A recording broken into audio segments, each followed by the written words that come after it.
Ectoplasm. Wait. Nope. Just taro excrement. Ugh. Heavens, Auntie, you scared the living daylights out of me. Shouldn't sneak up on a man like that. Good way to earn a bullet betwixt the eyes. You know, you might be right. I'm reliably certain I do not want to find out. Guess I should apologize for all that hullabaloo before. Just mistook you for another unfleshly manifestation. Look, I know how it sounds, like I'm a few crabbles short of a hurt, but just hear me out. It all started the other night. Saw a personage leaving the greenhouse, late. Figured it for Emily, but when I asked her about it, she didn't know what I was talking about. Happened again the next night. Gave chase that time, but lost him hereabouts. I turned a corner and they'd up and vanished. I've knocked on doors, peeped a few windows, respectfully, mind you. And I ain't spied anything more exciting than a chair. But then, a being of pure information probably wouldn't linger on this plane any longer than necessary. Too tiresome, be my guess. That sort of name-calling is unwelcome and uncalled for. If you don't want to help, then be on your way. No one nailing your feet to the ground. I certainly won't say no to having a fresh set of lamps on the scene. Just be careful. Hate to see you disappeared like that foodstuffs.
Saw you coming this time.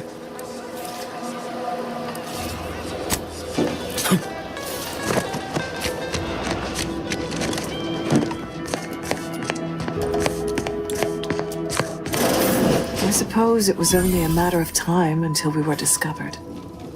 Though what an odd thing to die for. Apples. Oh, spare me such timid drivel. We needn't waste time bandying lies. Of course, I know why you're really here. You have come to exact retribution for our larceny at your greenhouse. The greenhouse's stolen bounty offered a healthy alternative to gorging ourselves on that vending machine poison. Alas, I was spotted on 1 or 2 forays. You must have a weak mind to have fallen prey to such dubious marketing. I bet you don't even know half of what's in what you consume. The horror of it. Starving? Hardly. We have greater stores of strength than you suppose. This hunger is a momentary distraction, nothing more. If you are conniving for some concession of weakness, you will be a long time waiting. Thought I saw you disappear in here. Oh. Seems I've stumbled into quite the shindig. You lot been hiding out in here all this time? Tut, you've got me there. Nothing enigmatical about a trio of Protectorate stowaways. The more I listen to you invaders blathering, the more convinced I become of the need to rid our fair island of your wretched stupidity by any means necessary. Not very copacetic, are you folks? If this exchange is not to your liking, I can accommodate you with a bullet instead. Spare me your insults. They mean less than nothing coming from the mouth of a corporate pet. This was always going to end in blood. Emergency.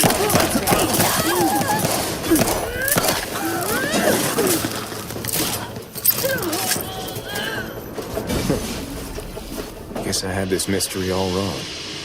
A small part of me was hoping... Nah, never mind.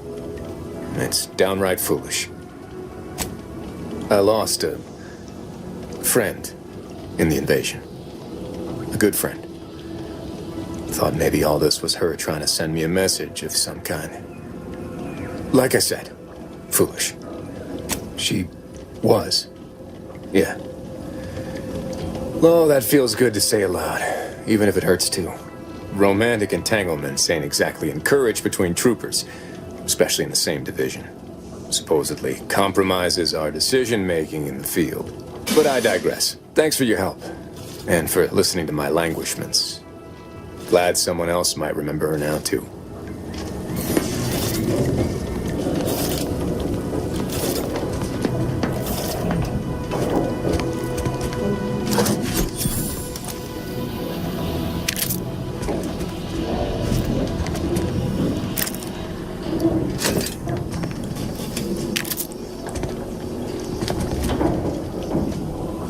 Emmeline will be pleased not to have to worry about her fruits and such going missing anymore.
For Auntie. I so eagerly want to be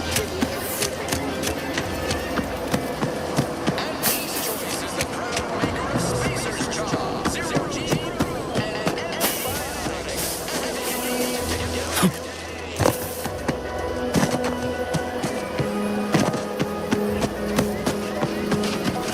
Keep 'em coming.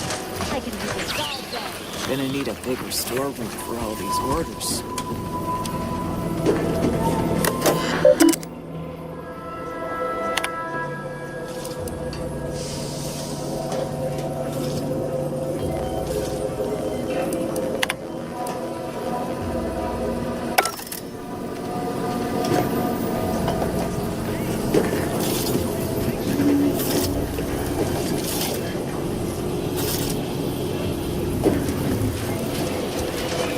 Let me guess. Gun keeps jamming, armor don't quite fit snug as you like. State your division and I'll get you outfitted, quick and proper, or your next provision's free. If you're not with a specific division, I'm supposed to take down a name before offering my wares. I'll just make it up for expediency's sake. All bits spend the same to me. As Chief Replenishment Officer, it's my privileged duty to furnish our brave troops with all of their wartime essentials. You could say I put the ration in liberation. Tell me what you need, and I'll do my ample best to supply you.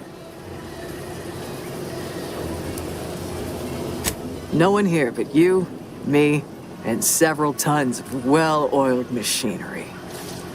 Now there's an odd request. If you've got queries about my stock, I'm sure I can answer them for you. Wait one rapt-gone moment. Did Miss Galloway put you up to this? She asked me for terminal access not even a fortnight ago. I'd call it coincidence if it didn't feel so much like conspiracy. I can't for the life of me induce a reason as to why a greenhouse manager would be interested in military inventory. What kind of plants are we growing in there? I forget to take off my gullible sign today or something. Not sure what makes you think I have a trusting nature to appeal to, but my answer's still no.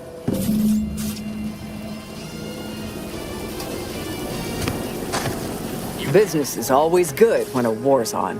What do you need this time? As a friendly reminder, all sales are final, especially ammunition.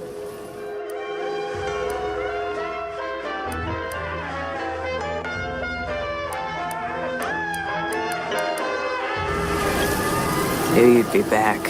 What do you need this time?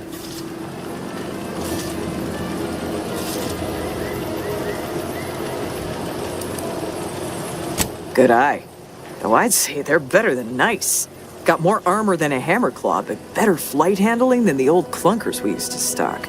If things had turned out differently, it might be someone else standing here, while I'd be off piloting one of those beauties. Don't have the aptitude for flight, apparently. But this role suits me fine. I like the upward mobility, in the metaphorical business sense, I mean. I heard you got the bug, huh? Huh. All right, come on. Let's give you a quick tour.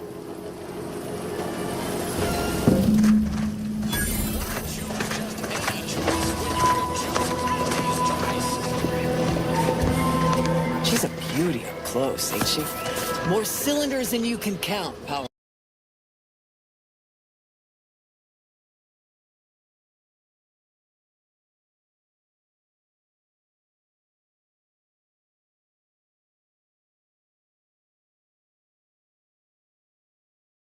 Her engines. She uses her shape to drop like a stone during landing. Counters headwinds pretty well, too. I could stand here all day just admiring.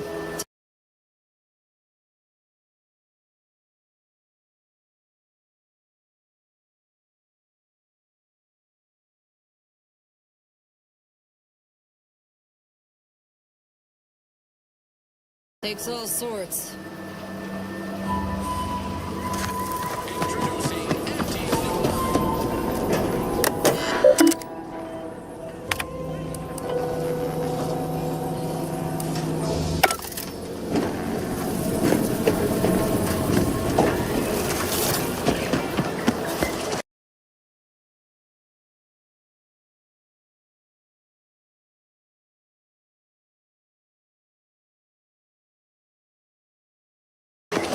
And over there, you see, the fuselage has been modified to endure the pressure of repeated entries, which is... but listen to me blathering on. Tell me what you need, and I'll do my ample best to supply you. Take the pressure off with anti-physical.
Hello again. You get that inventory issue sorted? How grand. That officially mops up the last of the mess from the buffoons that came before me. And, as promised, My good fortune is also your good fortune. And while this might be a tad fewer bits than you were hoping for, remember, you've also made allies that you'll find all across Arcadia. Just keep watching for paintings of a stylish yellow rose with a split black circle near the middle. Like the one you passed on your way in. Find that rose, and you find Sub Rosa.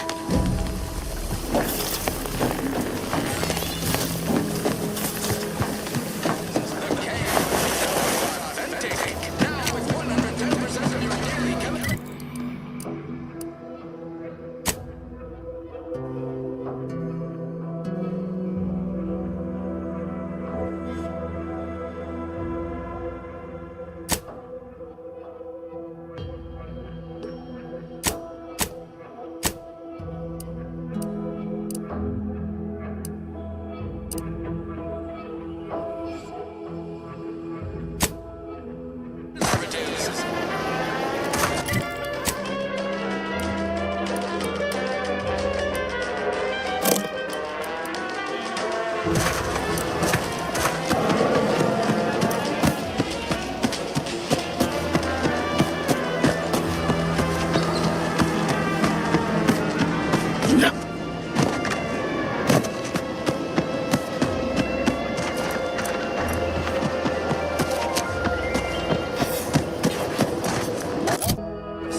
Feels good to be back in the saddle, don't it, Val?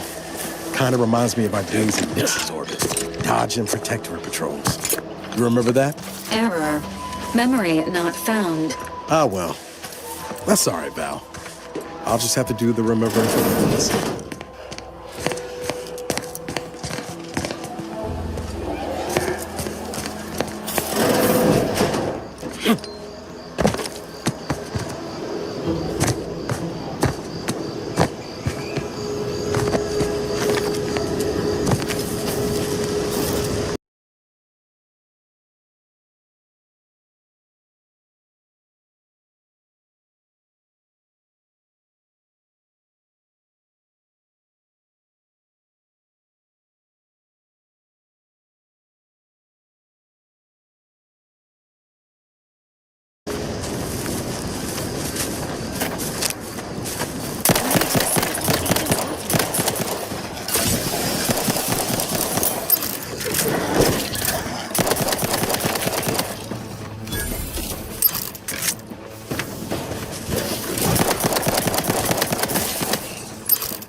Enthusiastically neutralizing unfriendlies.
Seems nowhere on Paradise Island's going untouched by this war.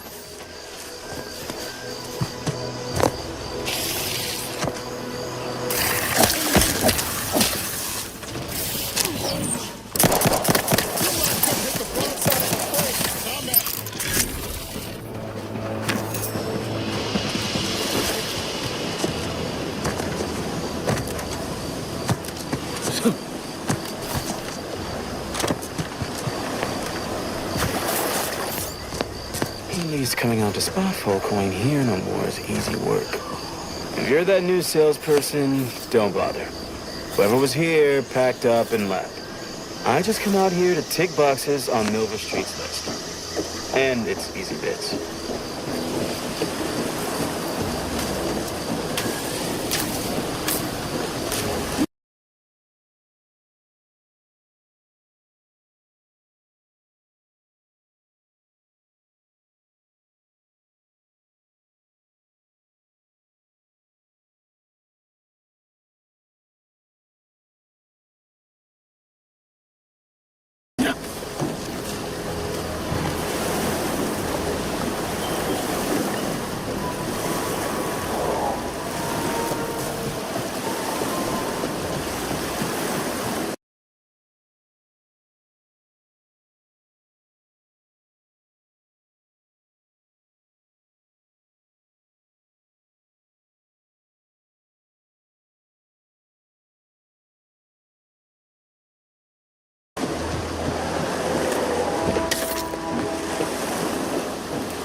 I'll take fighting raps over limitless events any day of the week.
Day is 75.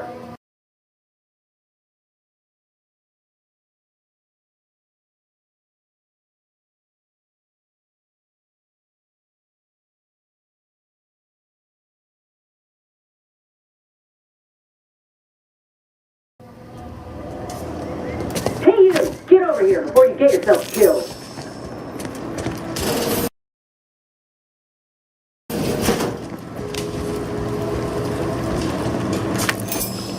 No, you ain't got what I need. And you can't come stumbling around here looking like prey. These raps ain't had a bite to eat since their pods dropped from the look of it. And a desperate rapt is a dangerous rapt. Yeah? Well, I'm Trooper Ceylon. Inez, former combat medic, Enhanced Soldier Division. Now just a menial troubleshooter who looks to have gotten her job swept out from under her. They're always counting me out. Every single one of them. And now, they ain't even letting me finish the jobs they send me on. Kinda making it hard to prove myself here. And this rep didn't even have anything that could help my graft. This whole thing's a wash. Sick of it. Well, the only people who believe that are in this room right now. Including that dead rapt, I reckon. I'm considered a liability. My graft's all wrong. Most everyone else who got one passed or became permanently incapacitated. So they shuttered the program. It was a total failure. Everyone in Fairfield reckons my time will come soon too. But I'm still mostly upright. For now. I just know I can do more for Auntie and for the war. It's just this damn contract. Unless I can amend it so I might fix my graft, proving myself ain't happening anytime soon. Weren't many of us grafted soldiers to begin with. To must think I'm one of the lucky ones. No. Enhanced Soldier Division was the fancy public-facing name for the grafting program. And when I say it was shuttered, I mean completely fucking demolished. Bet they'd erase it from the financial records if they could. It was that much of an embarrassment. In the wake of such a failure, it's left us grafted folks with no support. I only been able to treat my own ailments thanks to Doc Tinsley in Fairfield. She worked for the program for a time. She's a good one. She's bound by contract to work on whatever task Fairfield's illustrious leader set her to, nothing else. But she also ain't quite got the hang of the employment thing.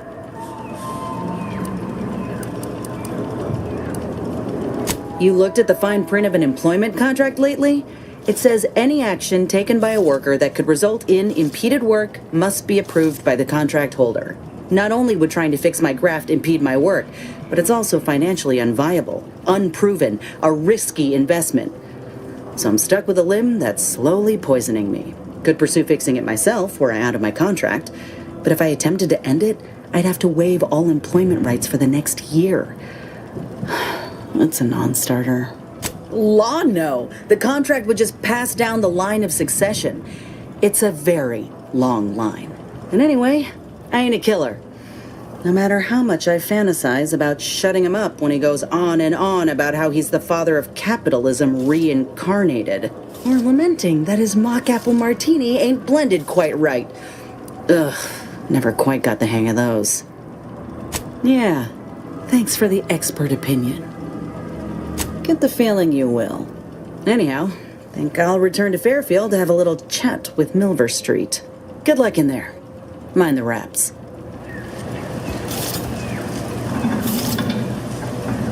Just me, or did Inez remind you of Helen? Tough like her. Shame she's with Angel's Choice.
Related activities.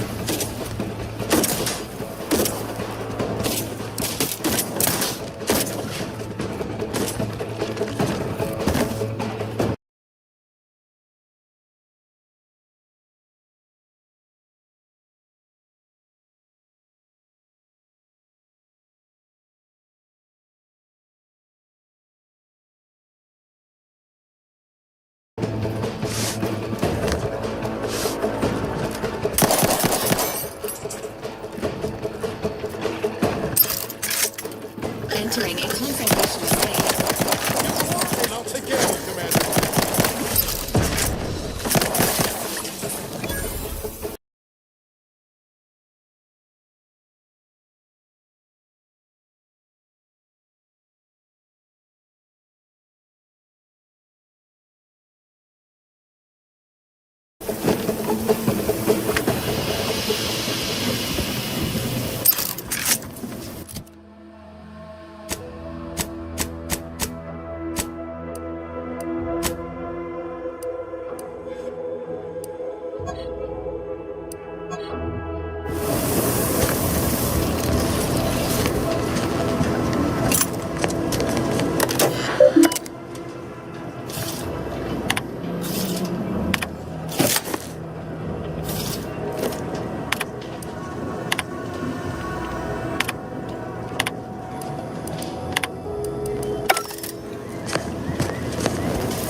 Got a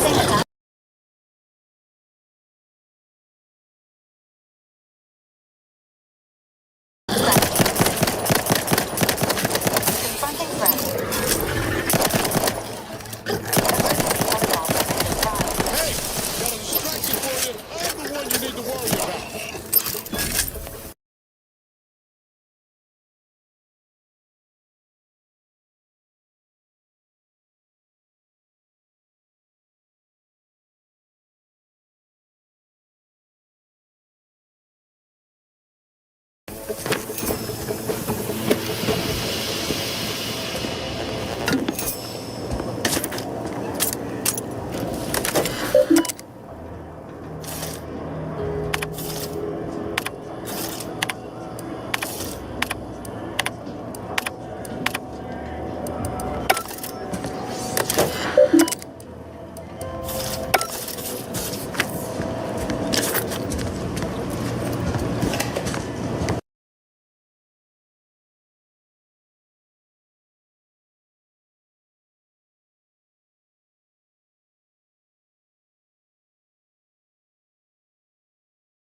Great. First they're in the walls. Gaining your battlefield stamina.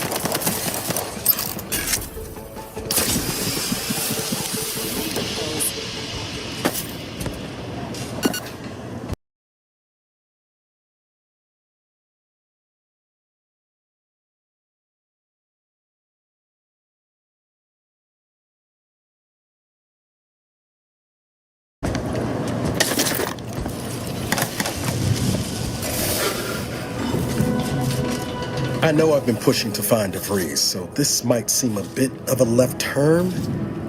Avoid it. I'm just gonna ask. Got an old friend here on the island. The doctor who patched me up after Horizon Point. Ex-protectorate, a good man. Tracked him to Westport a short time ago, but never got up the nerve to visit. Reckon we could drop by and pay him a visit. Brief one, of course. Not sure he'd still consider me such, but that's part and parcel of the reason I want to see him. I had some bad years on my own. Now with you here being part of a team, this might sound a mite soppy, but I feel like I could be a proper agent again. That starts with writing accounts. This friend of mine, Zebulon Tran, I let him down. And I've been chewing on that live wire for a while. Too long, maybe. After I recovered from Horizon Point, Zeb and I ran together for a spell, doing what we could to help folks in difficult spots. Fighting protectorate tyranny in small ways. Too small for Zeb, as it turned out. He was unhappy before I showed up, and after, well, all my directorate talk fired him up even more. I had my orders. I was to stay low. Couldn't let the protectorate catch wind of an Earth Directorate agent in its midst. But Zeb, he kept pushing to take more extreme action. I agree. But the problem with burning down a system is finding ways out for all the innocent folk trapped inside it. That wasn't the goal anyway. Just helping out where we could. We worked hard, but the Protectorate's arbiters and sentinels worked harder. Often than not, our help only made targets of the folks whose lives we were trying to improve. Didn't matter what we did. Arcadia was still caught under the Protectorate's boot. Guess some of what you said way back when stuck. Oh, that talk about putting people first. Figured that's what I was doing, putting a stop to all the pain I was causing. Anyway, things weren't good. Zeb and I couldn't find the rhythm we had before. We were arguing every day. Eventually, cutting ties just seemed for the best. Clean like. Only later I learned Zeb hadn't given up the struggle like I assumed he would. He got to stay in mental refreshment for his trouble. That's the last I heard of him, till recent. If it weren't for Zeb, I'd be in the ground. It's a debt I never properly repaid. Plus, I don't relish his last memory of me being a vanishing act. I owe him better. And since finding you, well, a lot feels possible now that didn't before. Much appreciated, Commander. Promise, I won't be making a habit of pulling skeletons out of my closet. Westport's on the east side of the island. I tracked Zeb to somewhere on its outskirts, but never got up the nerve to visit before now. We ought to start there.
I don't want this in the wrong hands, so it's probably exactly what Milton Street's after.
Let me know when you needed a stretch.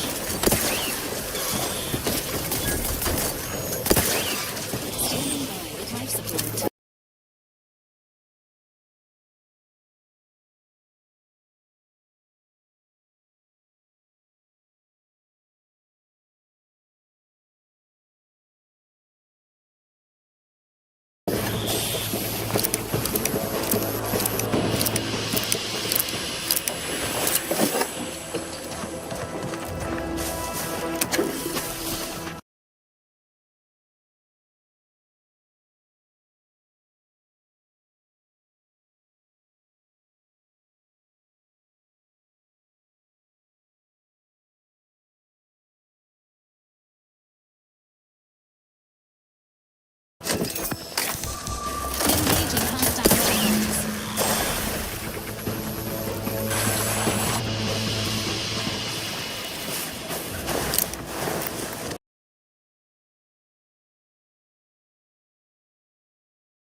Enthusiastically neutralizing unfriendlies.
Entering a confrontational state.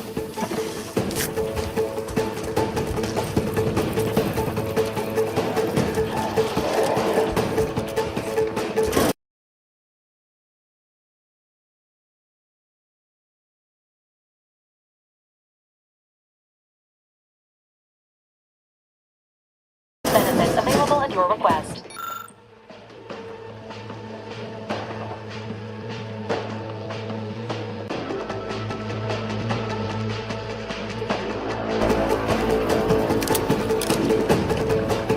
Need to take the heat off you, Commander. Just say when.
This unit has finished compiling the comprehensive report on the commander you requested, Agent Abad. Oh, that.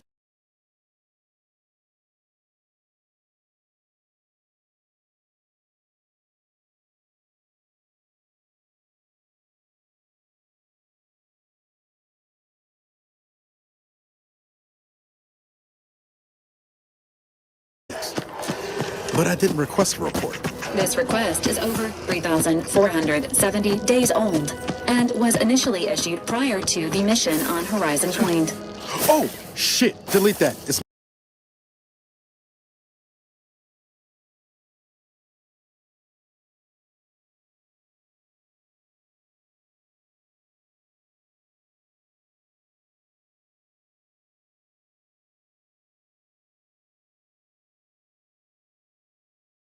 most likely to have outdated information anyway. Acknowledged. Purging the commander's favorite colors, foods, and activities report.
No, Jackson, don't! Don't fret. With these boots, I can fly.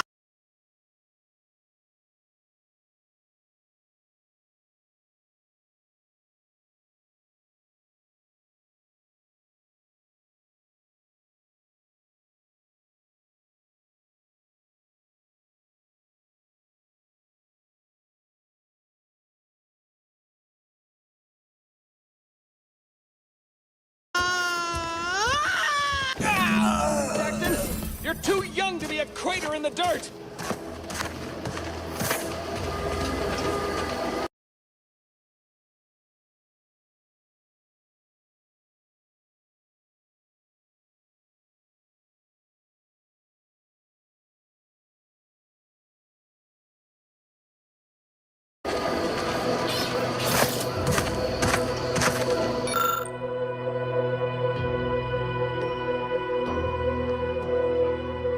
Oh, law, I can't believe he jumped that way.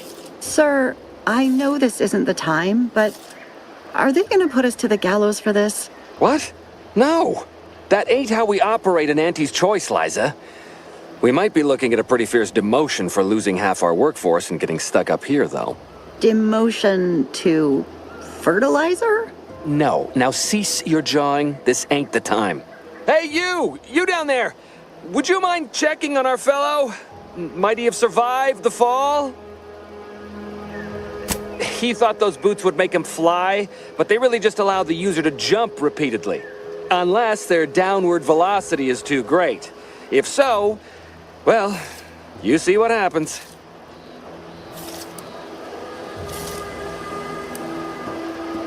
We've been stuck atop this machine since Ida, one of our new Protectorate acquisitions, had her gray matter scrambled by the height, jumped down, and landed right in its gears. I can't fathom no sensible motive. She joined us shortly after Auntie liberated her with the freedom of meritocracy, and she seemed happy enough. Were you not listening? She said she'd always be a loyal subject. It was part of the endless inculcation we endured in the Protectorate. It can prove insurmountable for some. The notion that she'd sacrifice herself, even after seeing the vast possibilities in staying alive and climbing the corporate ladder, it's just impossible to cognize. There ain't no way off this platform besides jumping, and you've seen how that ends. But you being down there makes you uniquely qualified to help us. The reason Jackson tried using those plasma thruster boots was to gather a piece of machinery we'd spotted on a little table halfway up the spire. It's a drive overloader. If we install it, we can push the platform's arm hard enough to, well, to grind old Ida out of the gears. Though the power of that overloader will deluge the system and, well, overload the drive and burn it out all permanent-like. But desperate times and all that. So if you were to use them boots to bound up the spire and deliver the overloader to us, we'd avoid the tragic fate of our two former cohorts. Exactly! Because he had no idea how science works and thought the word thrusters meant he could fly. So when I told him to jump, he opted for open air instead of where I told him to go. They're experimental. We'd not laid eyes on them before, but the data we found with them says they were actually designed to let people hop their way up the spire. If you activate the plasma thrusters when you're already airbound, they can give you a fair bit of extra boost. It should let you turn a quick hop into a surprisingly grand vault. What? It's your duty as a subject to... No, Liza, remember, you're not Protectorate anymore. So, what have we talked about? A duties only. Discharged if the disbursement is dutifully deserving. Right. Sorry, I'm just a little flummoxed by being stranded up here. So, bits, stranger. We'll give you bits if you get us down before we starve. Thank the sovereign... thank you, stranger. We are eagerly anticipating a long life utterly absent of starvation.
Are crop of Brachythecium rutabulum. They're found in bandages and burn tinctures.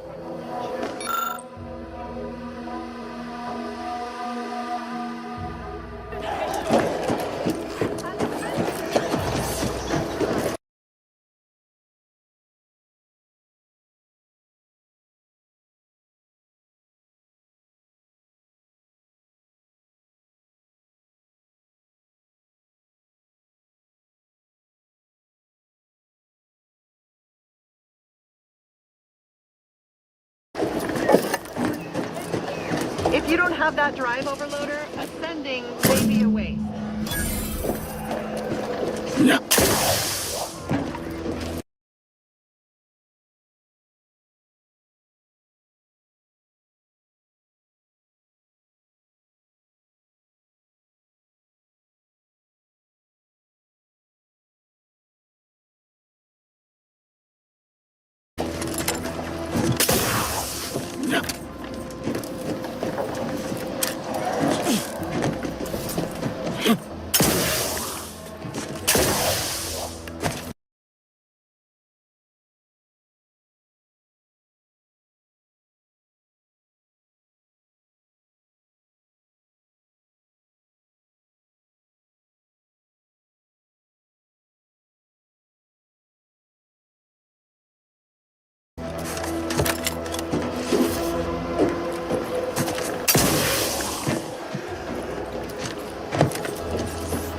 That's it? It was that easy?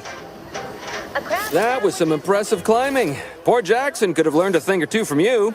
Starting with the right direction to jump, I suppose. Wonderful. Get us down, and I'll happily compensate you in accordance with standard Auntie's Choice urgently improvised extortive standards.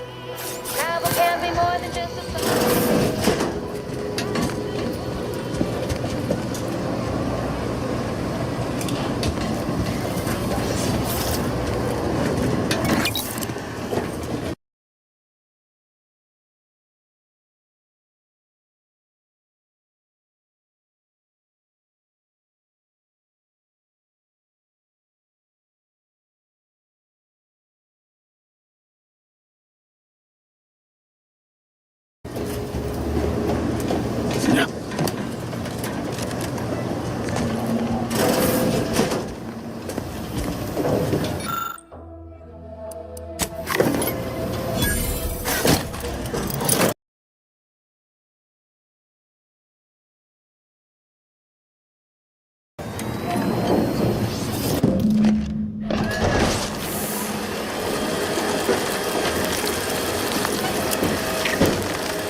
Oh, thank the law. I never thought of myself as a vertiginous sort, but being trapped 100 meters in the air will make you reconsider. I mirror that sentiment, to be certain. In fact, Auntie will have to pay me triple if heights are to be involved. And isn't it grand to be in a system that allows me that freedom? I agree with Liza. I'm inclined to keep a few paces from farming equipment from now on. Here's your reward for evacuating us with all our parts intact. I perhaps ain't as awash in currency as I'd prefer, so you can have my helmet as well. It was useful for identifying crops we'd missed in our harvest, but to be honest, I'd like a little distance from plants for a spell.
fresh blood in the talent pool around here with these protectorate of... I've been gone a while. How'd it go? Tell me you got good news. Why, that's terrible. But you said you have the schematics? I'll take those. What? Sovereign's finest potato corollary peeler? This was supposed to be a guaranteed bestseller. Who in their right mind would... Jackson, you idiot! Ah! It's a good thing he's dead, because if he wasn't, I'd kill him! There's no... Oh, don't worry, you'll get your bits. But first, I've got to salvage something from this. Tell me, did you come across any other advanced protectorate technology while you were there? Anything more, well, easily marketable? Personal thrusters? No one would ever want such preposterous things. I'd be laughed out of recreant reclamation. Imagine, jumping about like a sprog. Ridiculous. Well, here's all I can spare in regards to your compensation. Try not to spend it all in one place. It's supposed to be categorically bad for commerce. In the unlikely event things somehow pan out and I get that big promotion, I'll see you're taken care of. Until then, take care.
Sure has some cheek putting the Earth Directorate symbol on her wall after everything she's done.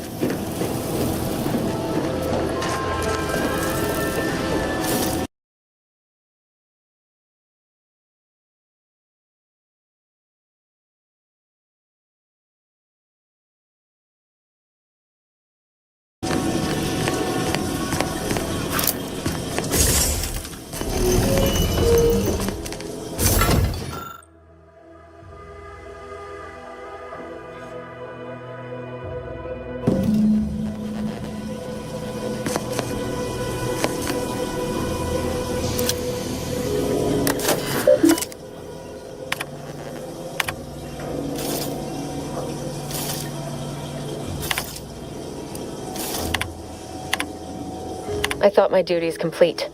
Information gathered, reports filed,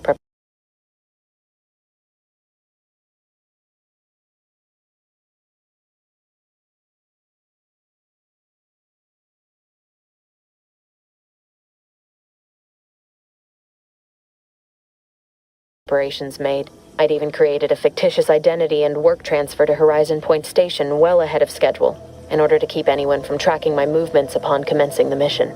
All that was left was the waiting. Or so I thought.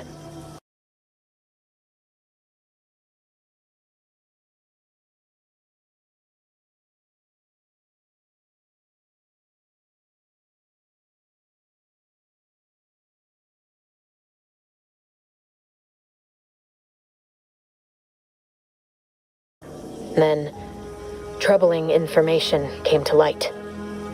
I've seen the numbers. I've seen the equations. While I don't understand all of it, I understand enough to know it is the truth. And I am the only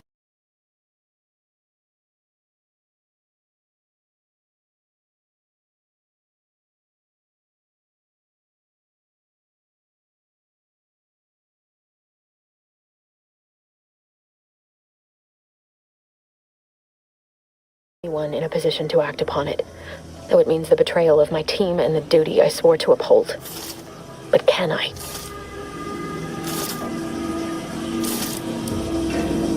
My cover story has worked. I am safely ensconced at the Vox station, assigned to the low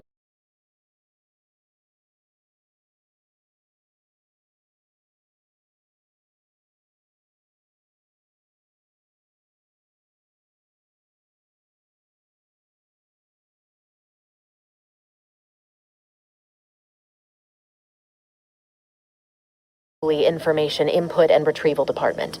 Seems a colony so certain of its absolute control over its subjects can be less than rigorous when it comes to security.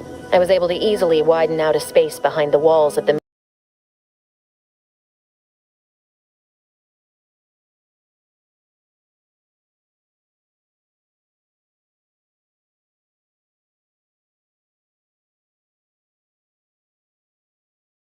main control room to establish my safe room, giving me unfettered access to the communication transfer conduits.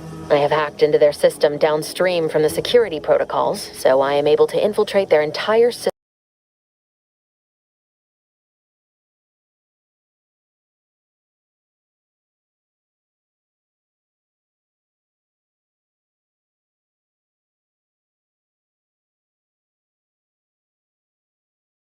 with them being none the wiser. While I have little doubt as to the success of our mission, trepidation still gnaws at me, though I cannot say why. Perhaps it is simply the normal mission commencement jitters.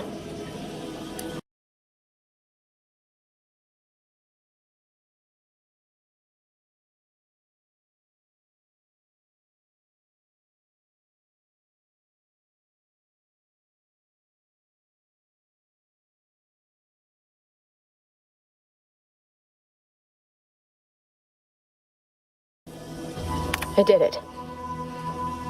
They are all dead. And I am still alive. I had not expected this.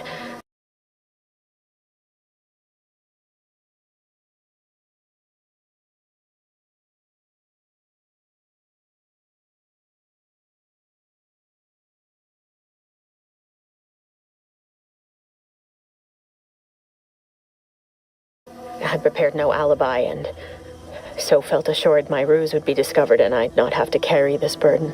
But the complete gullibility of the Protectorate subjects cannot be underestimated, it seems.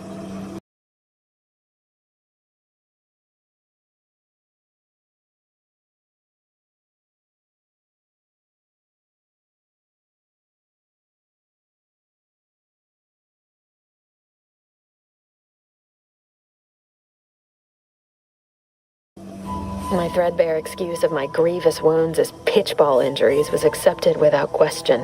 I can only keep telling myself it had to be done. Something which becomes harder by the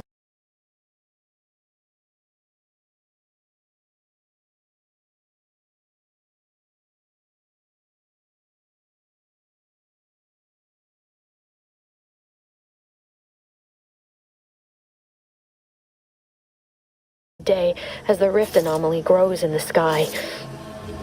But it was all part of the plan. Wasn't it? I can't believe this. Void me if I understand any of this. DeVries sold us out for what? Because of a few equations? Some dots and lines on a graph? Good fucking law. I mean, she wasn't a damn scientist. She said it herself. She didn't understand all of it, the math. So what was she thinking? How can you be so even-tempered about this? I know you didn't know her like I did. Like I thought I did, but she betrayed us. She killed our friends, Commander. Damn it! I never wanted to talk about this. I wanted to just leave it alone. Told myself, no point in dredging up the past. Should have known it wouldn't rest. DeVries may have saved me on Triangular, but I wasn't the only one looked up to her. Lots of the other recruits talked about her too, back at the academy. We all thought she was the pinnacle of what an agent should be. Tough, smart, ain't a job she couldn't get done. And better and faster than everyone else. Inspired all of us. It's embarrassing now. How much worship we all put on her name. You put a tool in my hand, I would have built monuments to her. Figured my own career could be just that. Doing for others what she'd done for me. Never imagined I'd actually get to work with her. Me, some nobody from Triangular. And then she betrayed us. Tried telling myself it was an accident, but now we've got the cold, hard proof it wasn't. Law only knows why she trusted the Order's numbers. The Order of this sin is just another sect of the Order of Scientific Inquiry. The Grand Plan and all that used to be part of the Protectorate before their big falling out. Believe they can predict the future or some such, but nice plan-abiding folks don't kill for the betterment of their cause. I can't believe the Order plotted our murder. But 10 years ago, I would have said the same about DeVries. I mean, she always struck me as so pragmatic, real sensible-like. Never figured she'd go all in on predictions from a bunch of monks. Done some good, too. Even I can admit that not everyone following the plan is a fanatic. But when those beliefs start to require hurting others, even killing them, that's worth questioning their virtue. No, didn't even know DeVries was alive until she brought the satellite down. Until then, what kept me going was mostly training and stubbornness. And Val. But to your point, holding someone who's wronged you accountable for their actions ain't an act of vengeance. Some might call it justice. Right after we get answers. Whatever her plans, she started putting them in place while stationed undercover at the Vox Relay. Our next point of order ought to be getting in there. Reckon there's got to be someone on the island who can help us with that. Let's keep asking around. Friendly like.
I don't much appreciate you undermining my work, Minister. When have I ever not made a go of a job for you, huh? Is it so damn hard to extend a mind of trust? Calm down. You know well it would not have been necessary had you completed your task in a timely manner. I'll calm down when you stop bringing your little excuses. How about that? My, such aggression. We scarcely need add hostility to your list of inadequacies,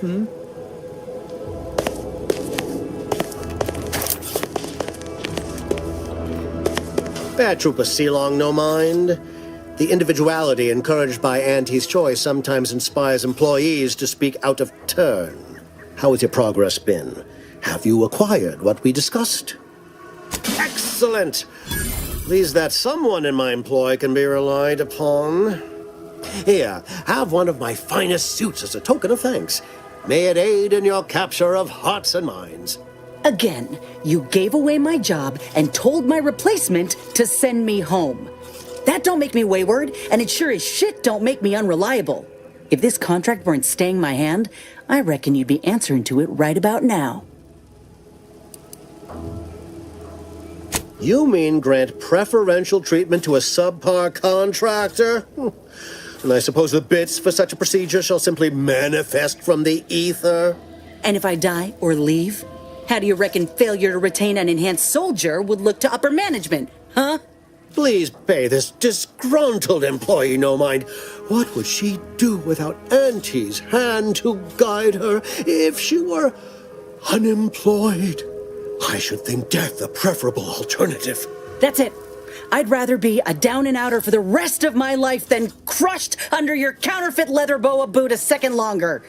I quit! Oh, I'm counting on it.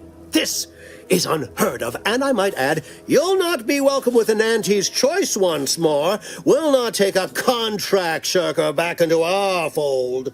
So you say. But Auntie's choice ain't seen a trooper like me before. You'll regret counting me out.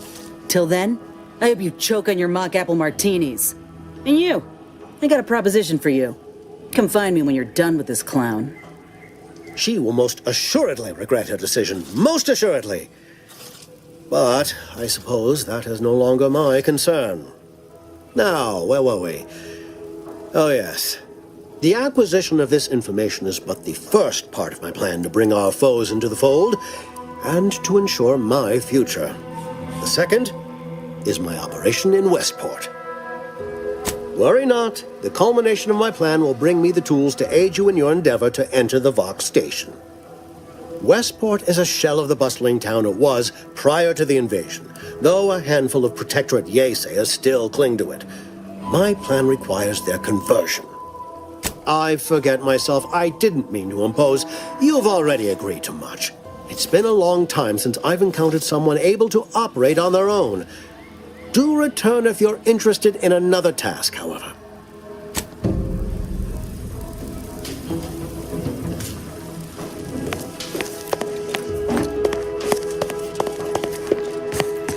All done in there? Hope that little dust up back there didn't put you off. My contract had me caged, and I was glad to get a few licks in during the jailbreak. Got a proposition. Since I'm newly free-ranged, and you're free-ranged yourself, thinking we ought to team up. You're going places. I want to go too. If you help me fix my graft, you'll retain the services of a fully functioning enhanced soldier. Me. Don't matter what you set your mind to, together we'll be unstoppable. And in time, maybe I'll have earned myself the clout to be welcomed back into Auntie's choice. Had a feeling you knew a good offer when you seen it. Once I'm in top form, you'll be pleasantly surprised to see what I'm capable of. Just gotta find out how to get there first. Doc Tinsley worked with Grafts for some time before she came to Fairfield. Damn fine scientist. Reckon we should visit her lab at the edge of town to see if she's got ideas for us. This much of a crowd's not likely to keep a low profile. Someone ought to head back to mine the ship. Acknowledged. After you.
pulverizing them suffice? No, I could liquefy them, apply heat and congeal them into kibble no beast could resist. Oh, Ethel, darling, you're a genius. Approach with less haste next time, won't you? Copernicus may be tame, but he still doesn't take kindly to being startled. Oh, Inez, you look, well, like you could use an ice bath and a cup of newly formulated trip teas. Has something happened? Something has, all right. I ended my contract effective immediately. Now I'm free to prove myself to everyone in Auntie's choice. My way. Well, that's wonderful news. Or is it? I admit I'm still trying to work through what contracts mean hereabouts. But you do appear to be pleased, so I shall be pleased for you. That is not common knowledge in this town. But since Inez appears to trust you, I suppose I can do the same. Before I began my new illustrious career working with our tame, scaly friends here, I was a researcher in the Enhanced Soldier Division. Oh, I was on the verge of breakthrough when they shut us down. Oh, when I think of the lives I could have reached. But in my current role, I do try to help where I can. Where my own first aid training can't reach, Doc's got me covered. The graft knocked me on my ass for weeks when I first got it. She nursed me back to health. Would if I could have done more. Right. I have a lead, Inez.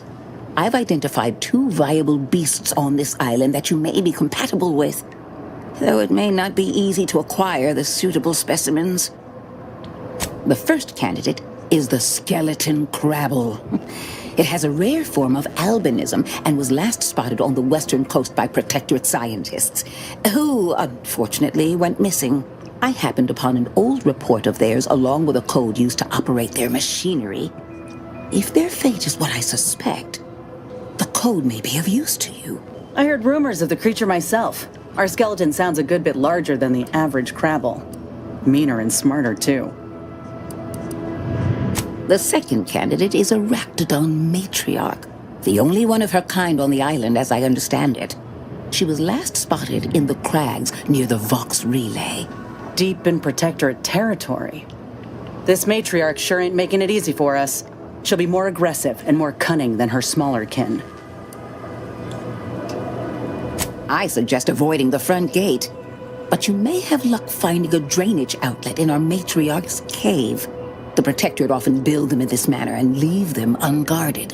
When you breach the matriarch's lair, you must rouse her from hibernation. I found pheromones to be quite effective.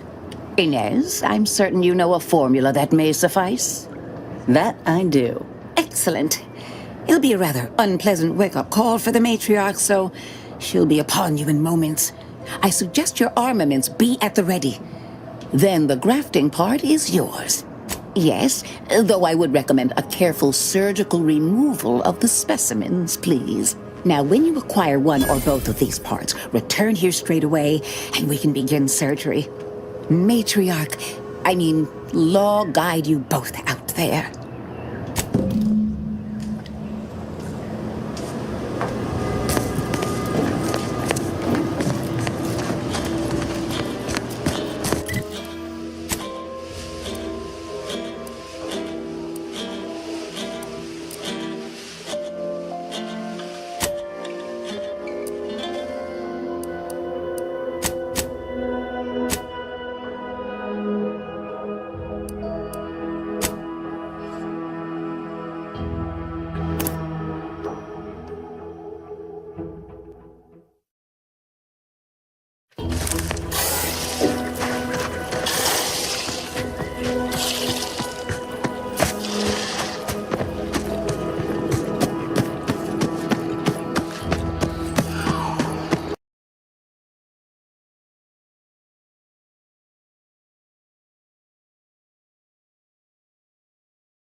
See those burrows?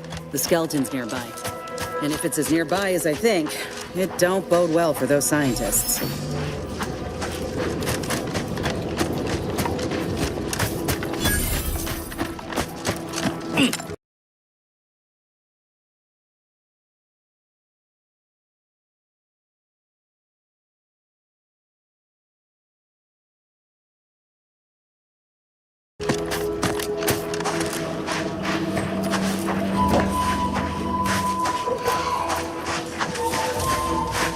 Well, you hate to be proven right. These folk have been dead a while.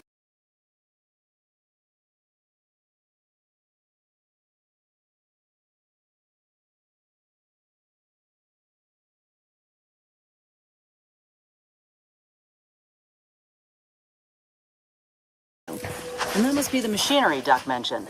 Over here, Commander.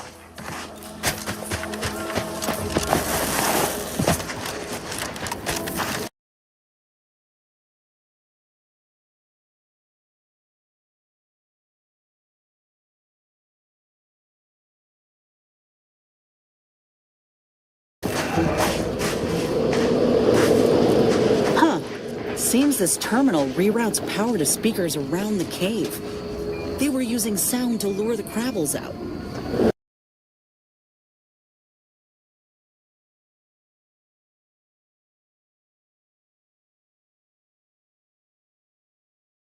Let's see here.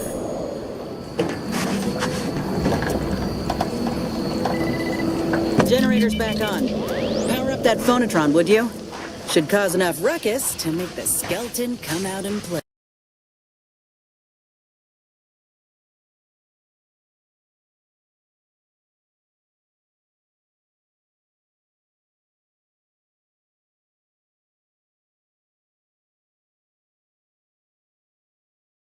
And what am I supposed to do?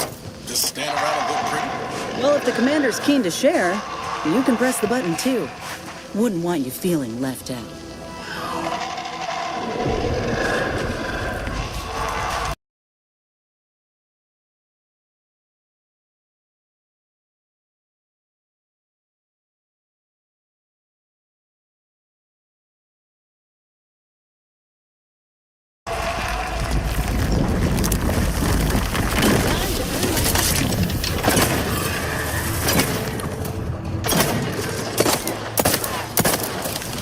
I'm the one you need to worry about. Ain't making it easy.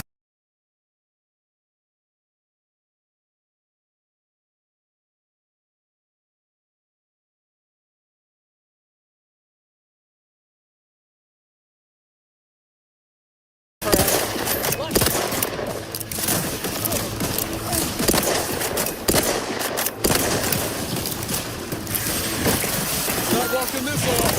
Stand me back up. Commander, you're...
Anyone else hear a medic?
Armed and ready.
That phonotron was effective. Now we just need the specimen. Mind the pincers. They can be a little feisty even after death. Anyone else here, a medic? Nice work. Mind bringing it over here so I can take a gander?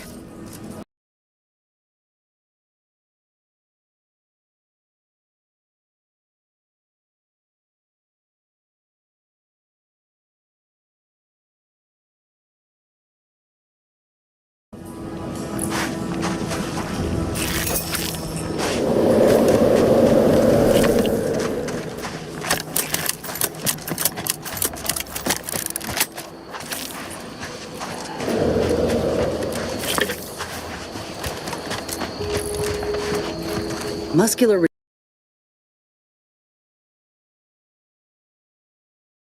articulation's still intact. Cartilaginous integrity mostly sound. A good clean cut. And the pincer's still sharp. Yeah, this'll do just fine. Shame about all the scientists, though. I was hoping this wouldn't be too steep a price.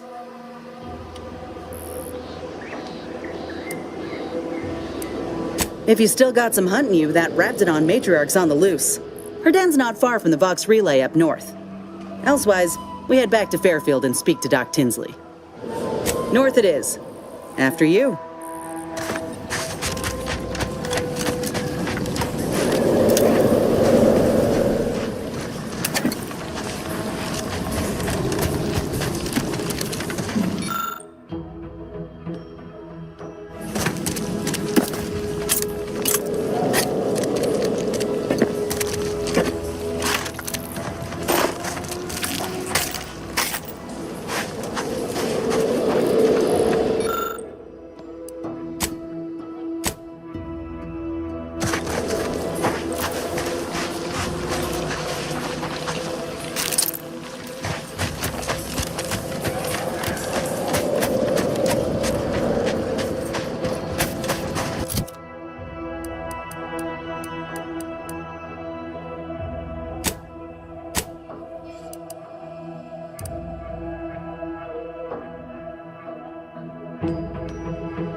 Why choose just any choice when you could choose Auntie's choice? Remember, I can't believe some of those protectorate hull heads just couldn't see the benefit of self-betterment. Yeah, let them simmer in their cells. Those evil buddies muscling in on our contracts.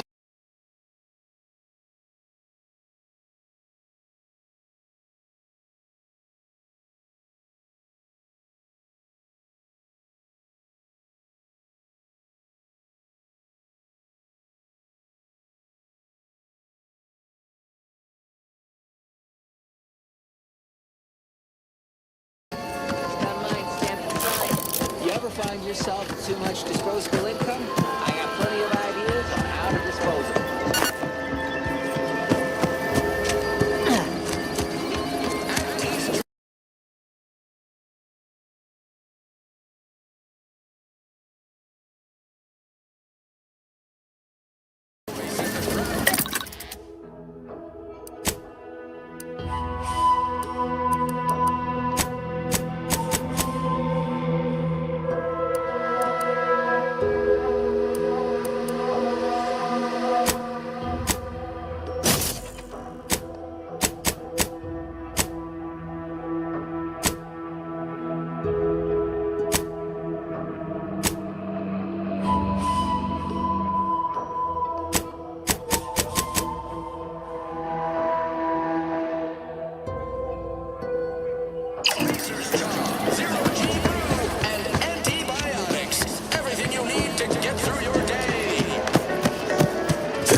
Back again? I hope the hunting has gone well. Certainly, if you've procured the right materials. I've been fine-tuning the procedure in the meantime. I do believe it'll be as smooth as crabble butter. I'm gonna assume crabble butter's especially smooth, because I'm ready to feel like myself again. The material we harvested from the skeleton crabble could allow me to fire off scalding shell shards. They'd pierce through armor easily, I imagine. We only acquired one grafting part, so I think that'll have to do. Unless you want to help me hunt down the other creature? Wise. It's always better to have options. I'll be here when you're ready.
We're closed.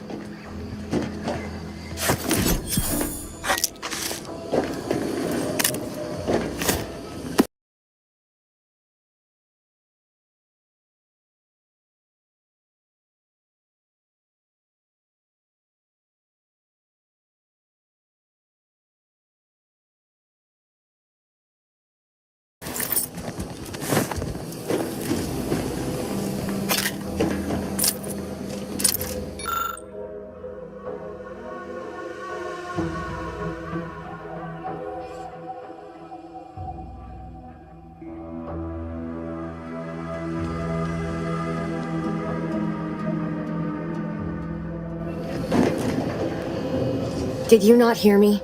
This place is closed. No learning today about how everything happens according to the obscure calculus of an indecipherable plan. Why are you asking? Who are you? The people she tried to kill. By the architect. I had no idea. I wish I could say it was unbelievable. I was afraid she was becoming a danger to herself and to others. But this is horrifying. Yeah, imagine how we feel. Why don't you tell us where she is so we can make sure she ain't being a danger to herself or others? And how are you going to do that? That ain't something you ought to be concerning yourself about. If you think I'm going to help you do what I think you're talking about, you are deluded. I may be deluded, but you're lucky you ain't dead. Seeing how she seems partial to using her friends as victims. Does she? It occurs to me that you have provided no proof of what you're accusing her of. Why don't you take a long look at me? This is all because she betrayed us. Her team, her friends, even the one whose life she saved in Triangulum. By the architect. You're Niles, aren't you? She mentioned you a few times, but refused to elaborate. All I knew was that she was fond of you, and that you were dead. She was fond of me? Then why? Why would she try to kill me? I can't say, but it may be one of the things she anguished over. An anguish I fear finally overwhelmed her, and could likely be what's driven her to her present course of action.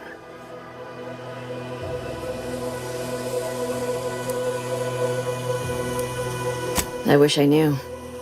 It's nothing good, I can tell you that. I haven't seen her since before the corporatists invaded the island. I'm afraid she's going to do something terrible, but I just don't know what. Maybe none of this would have happened had I not introduced her to Victor. How did... You saw her terminal, didn't you? Victor's an Order archivist. We were all friends for a time. But then, shortly before the schism, they started talking to some others inside the Order. That's when things became tense. I started to become uneasy, scared, really. She kept getting angrier with the Order the more she worked with Victor and her other contacts. On top of everything else, it became just too much for me. Among other things, for some reason she was obsessed with the cliffhanger ending of Chapter 6. It was the one where capitalist fanatics brought complete destruction upon Arcadia. But you know how it works. It was somehow miraculously saved at the beginning of the next chapter. Didn't matter to DeVries, though. She just kept going over it and over it. Would have talked to a Crabble about it if there was no one else to listen. That and the invasion itself set her mind to dark things. I begged her not to go down that road again. She was so agitated when I first met her. Must have been 7, going on 8 years ago now. She never slept, didn't talk to anyone if she could avoid it. After we became friends, she began to change. Still bothered her from time to time, but I thought it mostly behind her. I couldn't watch her go back to how she'd been. Or worse. We became friends when she saved me. I'd said something without thinking. Must have been distracted. We all know to watch every last word we say.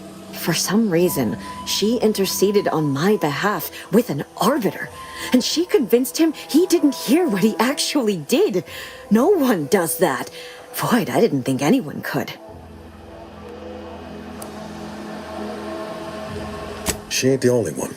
It's difficult to explain. She spoke about things in unfamiliar ways. I felt her words to be freeing, at first. But slowly, I began to feel unmoored, doubting everything I ever knew. She said learning the truth of things was worth it.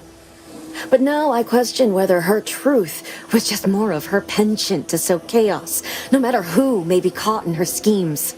Some days I wish I'd never listened to her at all. Others, I can't help but miss her. Even with everything.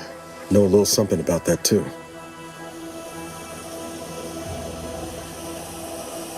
I did try to.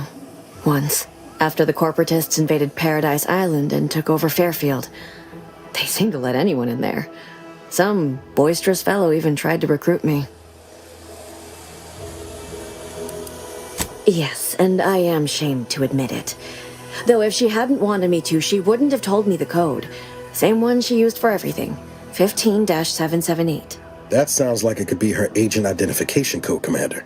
She said it had some meaning from her previous life. I'd hoped she'd left something for me, but the safe was empty. What do you mean? It was where she worked, one of the Protectorate's communications hubs. She didn't speak of it much, at least to me. She may have spoken to Victor about it. No. But it had to be someone's fault, right? The Protectorate couldn't possibly have failed to safeguard the colony. Then they had to answer the accusations the Order leveled at them.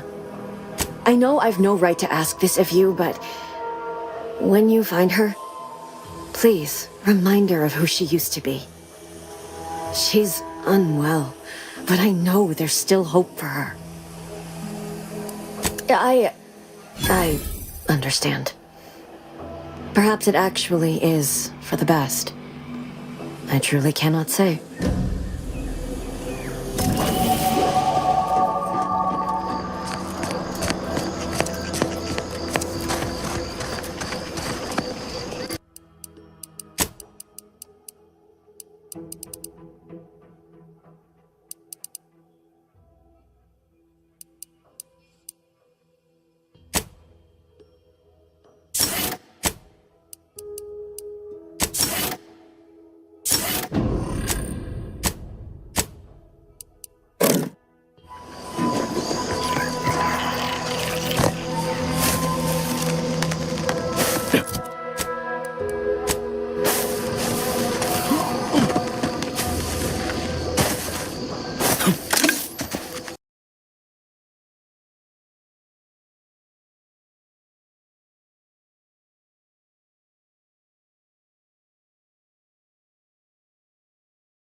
First promotion accelerating activities done, and we've already got dropouts.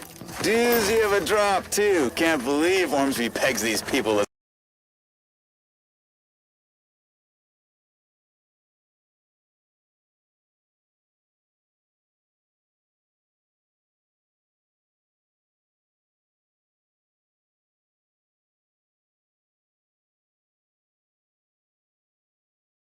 executive material. Me, sure. Them? Huh. We can hear you. Hush, cop. Today's task was about upward mobility. 3 died hanging the ropes. Told them they were doing it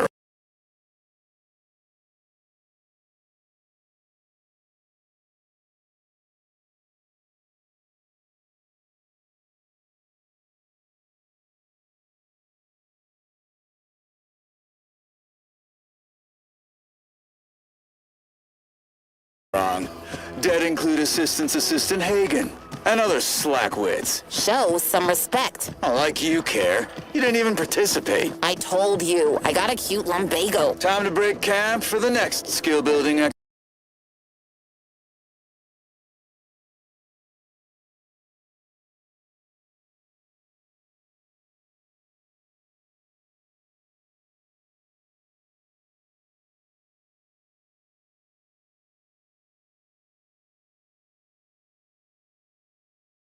Exercise, which I will surely dominate. This is Sanitation Specialist Cutshaw, soon to be VP of something big, signing off.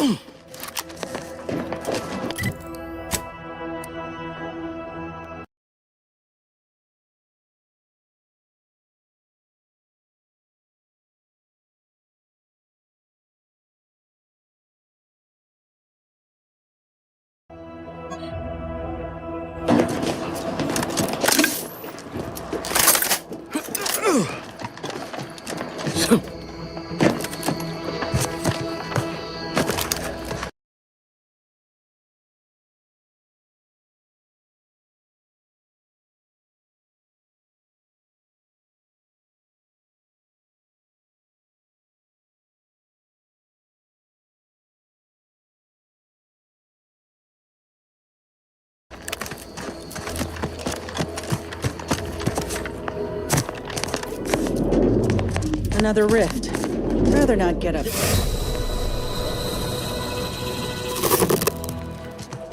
Rifts like this have been popping up all over the place since Horizon Point. They're harmless.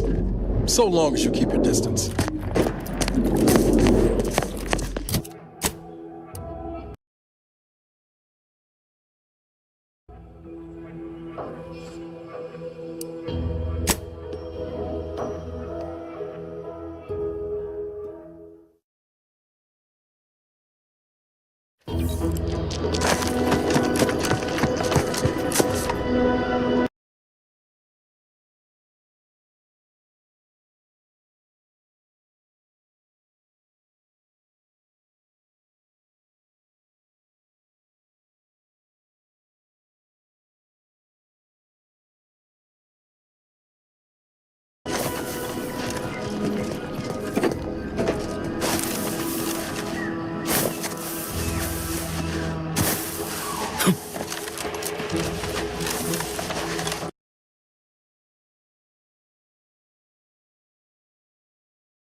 Careful of friendly fire if you head down past the farm.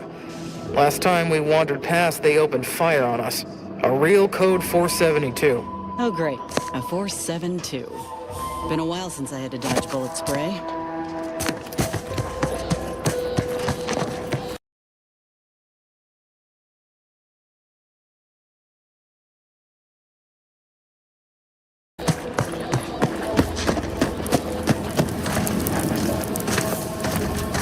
I don't even want to think about the damage those crabbles are gonna do to my machines. They're Crabbles. They ain't gonna do nothing to your precious terminal. Only thing they're a danger to was us. Let's not waste each other's time. Peddle your wares elsewhere.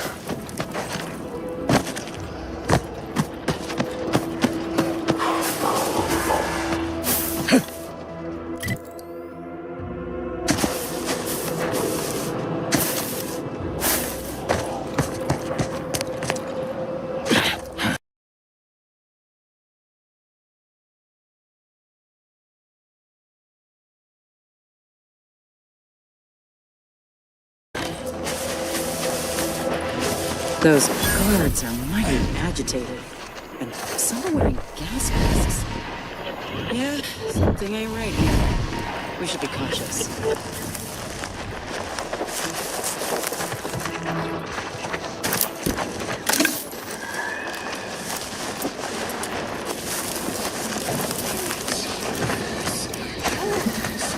Got some.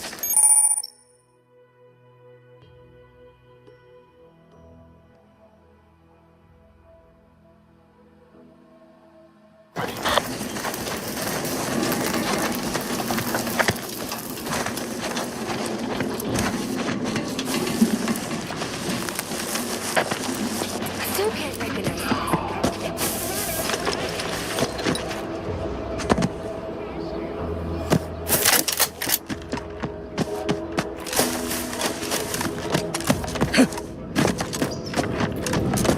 Looks like a fight.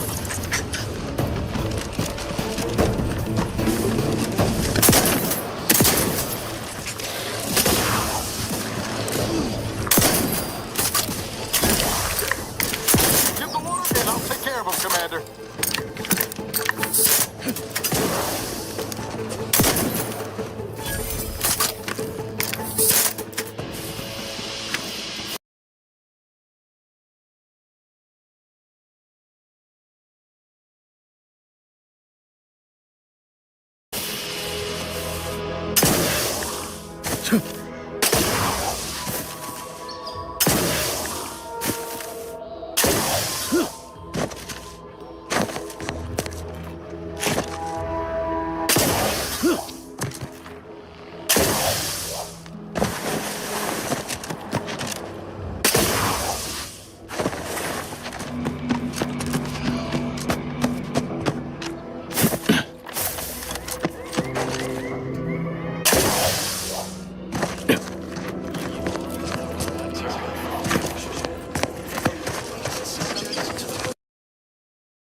Sit or sprint? A typical predicament for an anti-bottom runger like me. Wish I never snuck in here to begin with. Seemed like a good idea at the time. Nah, it was a great idea. So much stuff for the taking around here. Motherload of loot. Plenty to get back in the sprag race. Just didn't account for all these crabbles. Real fly in the old ointment. I could just sit tight, live lean off all these supplies, hope the crabbles skedaddle, or maybe open the door and bolt. Seems like a good idea. Nah, it's a great idea.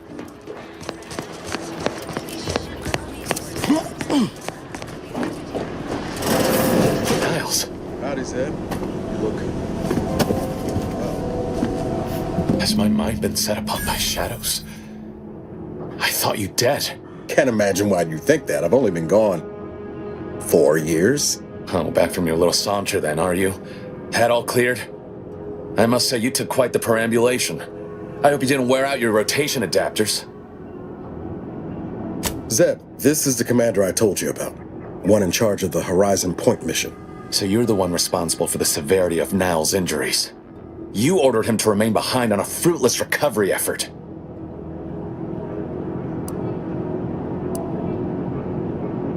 Perhaps my words were too pointed.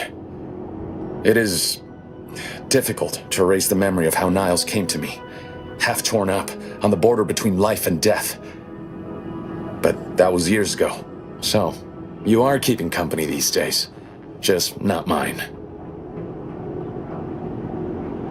That would depend on what vision you have for Arcadia's future.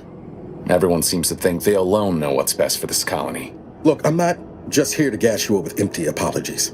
I want to set things right between us. Oh, now you want to help.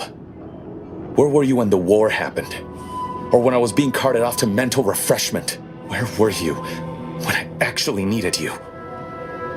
I know I let you down before, but give me a chance to earn back your trust. There must be something I can lend you a hand with. I know you haven't given up the fight. I haven't the time to patch your bleeding conscience, Niles. I'm in a situation that demands my full attention. It's Baines. My team's been caught. Pharaoh and March are dead. Protectorate are holding the rest for interrogation. A ship is inbound to take us off-world, to the consul himself. I barely managed to evade capture. Damn it! It looks like the data went through, but there's something wrong with the connection. The cipher isn't transmitting. Found her! You there! Step away from that terminal at once! Audra! Fuck! It's all coming apart.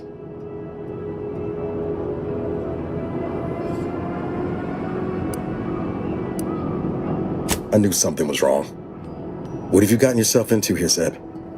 That was one of my operatives. I organized a mission to infiltrate the Vox to acquire valuable intelligence. But obviously, something's gone wrong. Without that cipher, the intelligence is worthless. But I'm more concerned about my people at the moment. If you're sincere in your desire to help, prove it. Rescue my friends before that ship departs with them on board. Please. I am. Without question. Okay. If they're sending a ship, that means my people are being held on the Vox's landing pad. Use my call sign so they'll know you for an ally. I'm certain Niles remembers it. And do exercise discretion, as well as caution. The guards at the Vox won't hesitate to fire upon you, should you be discovered. Not to worry. This is exactly the sort of thing we're trained to handle. Yes, but the uniform doesn't stop bullets, as I'm sure you recall. Good thing we know a doctor then.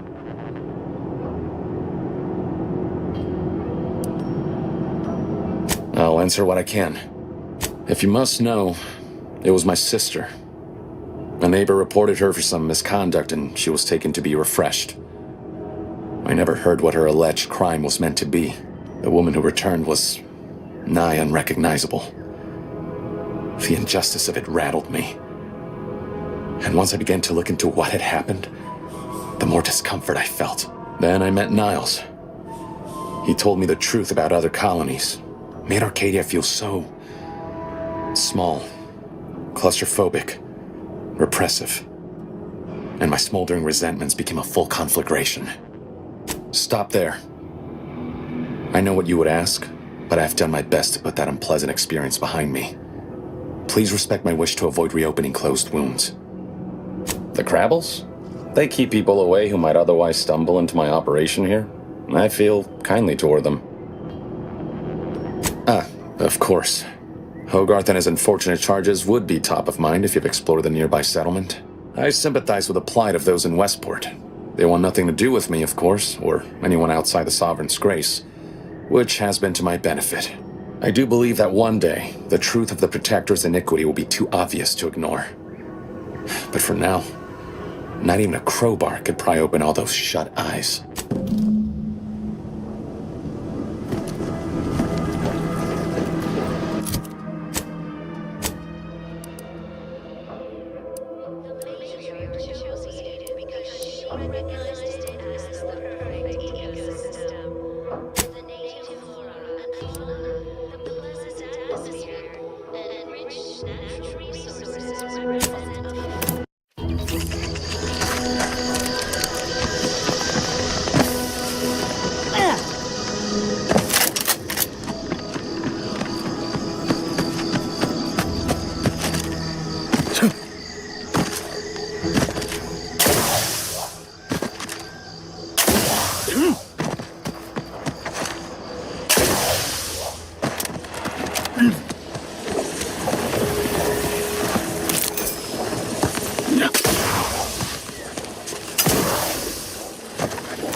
You there. Keep your hands where I can see.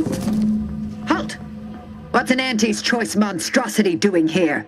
Have you come to spy? So confusion and disruption, I'll not have it.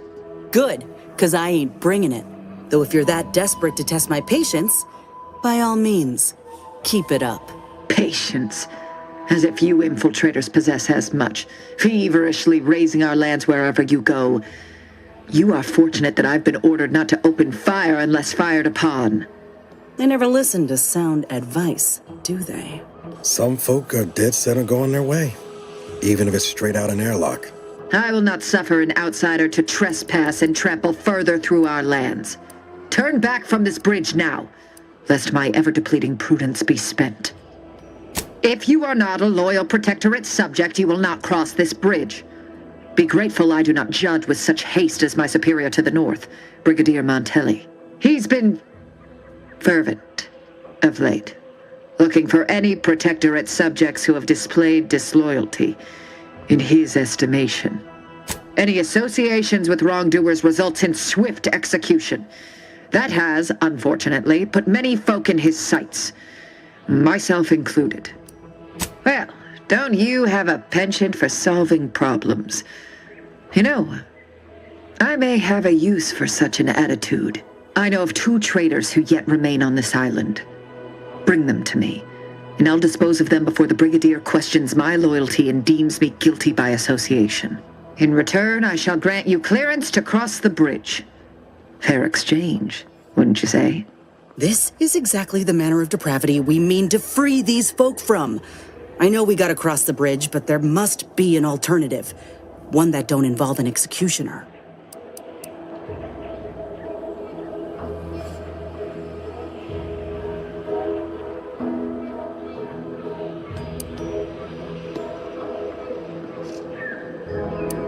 I commend you for your eager interest. I think 2 traitors in particular. First is Ida Rutledge, a worker at Spire Grove. I once had utmost respect for her. We were, Oh, damn it all, we were friends. When the Grove went silent during the invasion, I assumed she'd fought to the death as any subject would. But reportedly, she's not only failed to die, but is also teaching the enemy soldiers how to use the equipment. Conspiring against us. Such treachery is unconscionable. What? How do you know this? A fascinating notion. And do you have proof that what they say is true? You believe those corporatists need a reason to lie? It comes as easily to them as drawing breath. Now, if you'll allow me to proceed. The second traitor I seek is Charlton Weintraut of Westport. He is, unfortunately, my cousin, and most assuredly a disgrace to our line. He too failed to die defending his home during the invasion alongside the other residents of Westport. They'll be seen to in time. But Charlton, well, I must deal with him personally. Oh, how I anticipate wiping that smug expression off his face. Allow me to offer another solution. Hand over your companion here. A grafted soldier on display would surely make an impression on Montelli. And us all. You're out of your mind. You ain't gonna use me to solve your problem. You're just dragging out the inevitable. Tell her, Commander. See? So how about you take that suggestion and shove it right up your... Fine. Then I patiently and graciously ask you to leave before I fall into further upset about my time being wasted.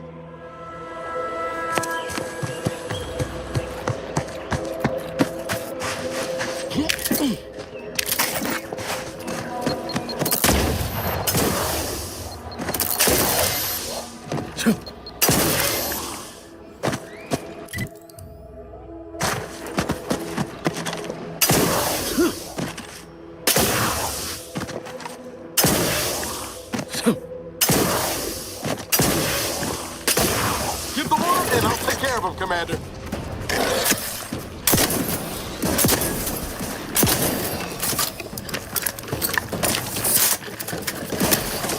Commander, you're bleeding.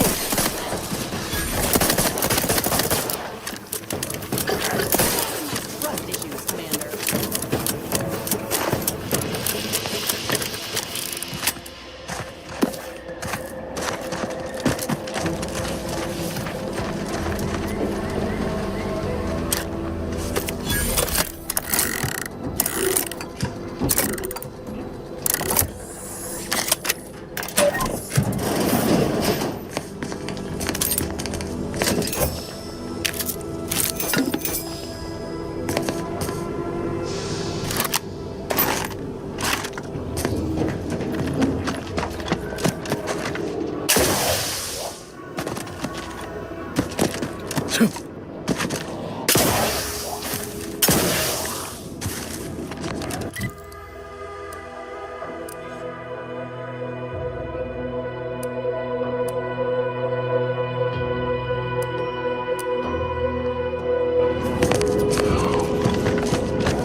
Taking care of citizens is developing possible justice. Come on, make yourself. Okay, that subject laughed at the first time.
Process. Ready to take a hit on you, Commander.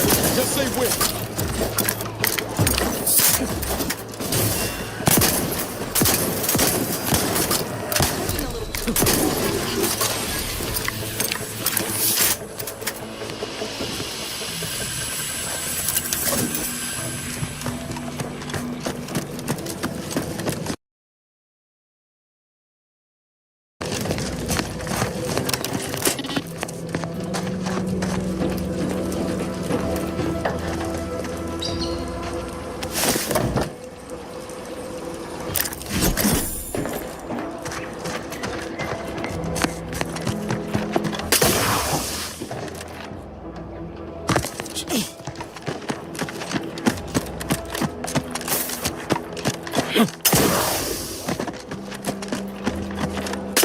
Looks like a fight.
Halt!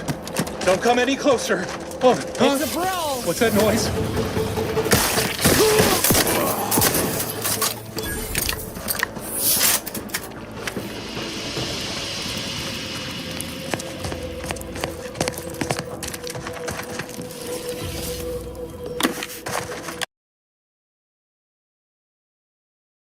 Let this log serve as a record of the fact that Sentry's first-class Briggs and Jakes are both still loyal to the Protectorate and the Sovereign, despite their acts of desertion. The mental state of Brigadier Montelli has been rapidly degrading over the past few months. And the You go on, and I'll take care of him, Command. Even the most loyal subjects. Soon he was simply being overly cautious by increasing base security beyond the standards required by regulations. Necessary, but commendable. This quickly devolved into lashing out, seemingly random. Finally, he started purging the traitors from our ranks. Any infraction, real or imagined, is now seen as an act of treason and deemed grounds for immediate execution. We could no longer live under the abuse of the paradigm. This may make us traitors in the eyes of our superiors, but we will return to be judged when sanity has returned to the Vox relay station.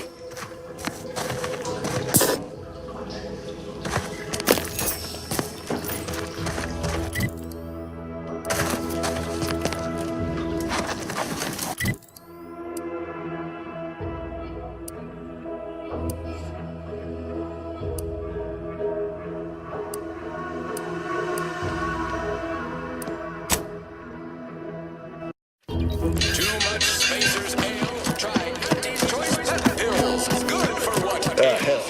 I've stood this post so many times I could do it in my sleep. Mind you don't let the bosses look scared. Every time I think I'm having a bad day, I just tell myself, wait till tomorrow.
Raptidons are ever malleable.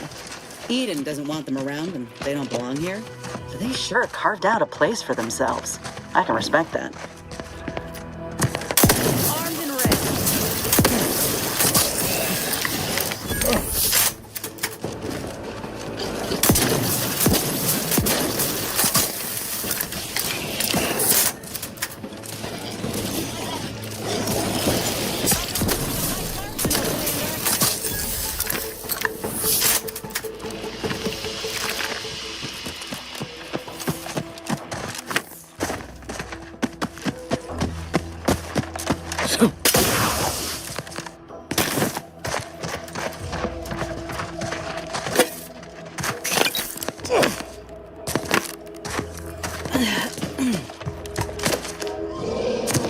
Keep howling. We're coming for you.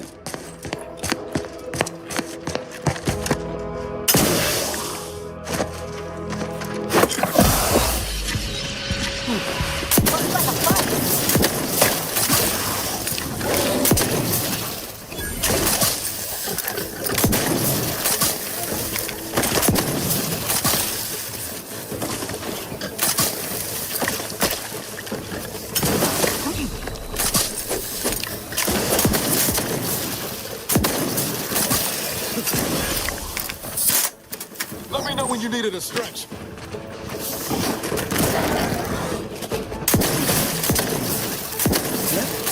Meteorite's here, all right? Let's put our heads together. See these half-eaten remains? They're a sign.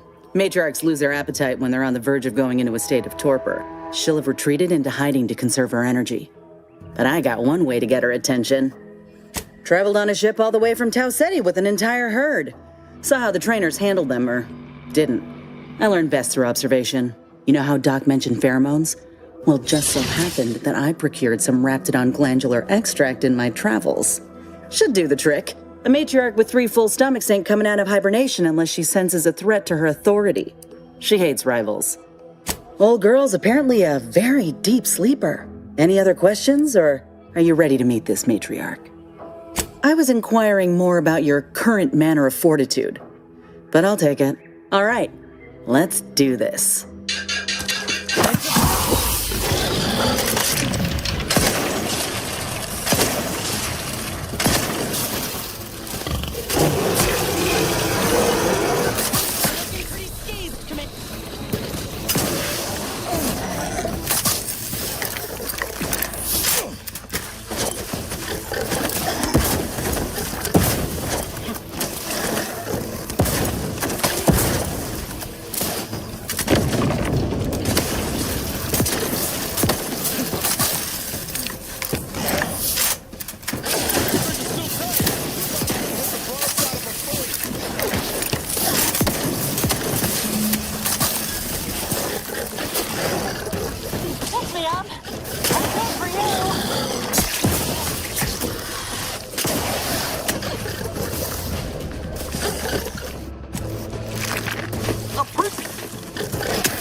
Bring it here, would you?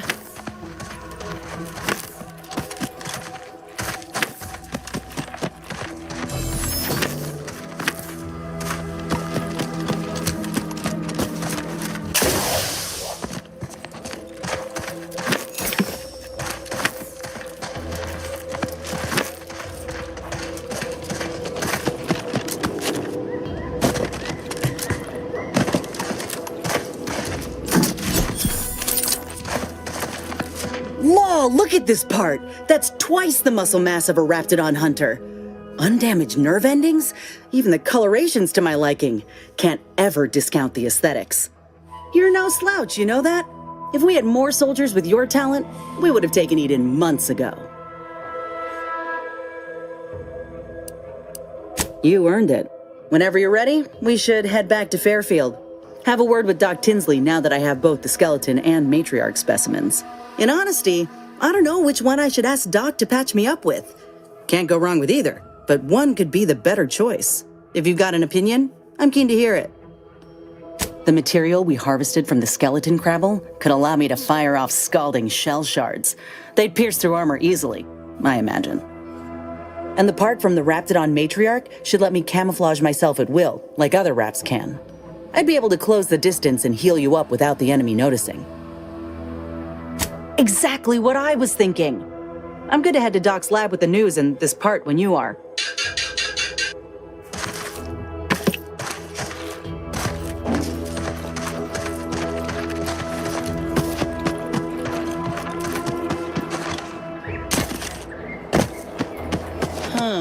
The strainage pipe must be coming right from the Vox relay. They're lucky the Raps ain't chewed their way through yet. Damned if I stay, damned if I go. Can I remain unsullied under the command of a rambling, nonsensical persecutor? Oh, hello there. You seem to have caught me at a most inopportune time. Was just, patrolling the sewers, monitoring for suspicious activity. Now, I must kindly ask that you vacate the vicinity. Your presence here is proving distracting, to put it mildly. Only patrolling one of the most vulnerable parts of the station? Yes, that's it. Very specialized work. Discreet, confidential. You'd never comprehend the value of this task. There's no need for animosity, I assure you. I'll abide, please. It's just that I don't know what's going on here. The station's changed. It's become a damn charnel house, stained with the blood of my brothers and sisters. I don't know what to do. I just don't wish to die. I can't...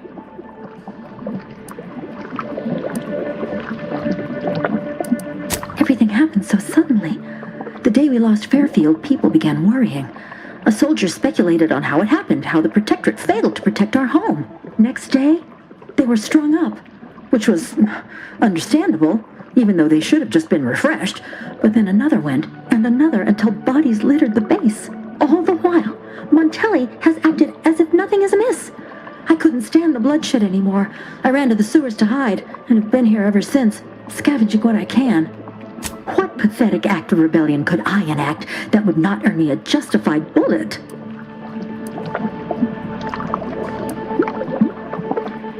Of course. You're right. The Protectorate have never led me astray, and Montelli must have his reasons. I shall return as soon as I am able. Thank you for your assistance. I wish you the best in your endeavors. May we cross paths again someday.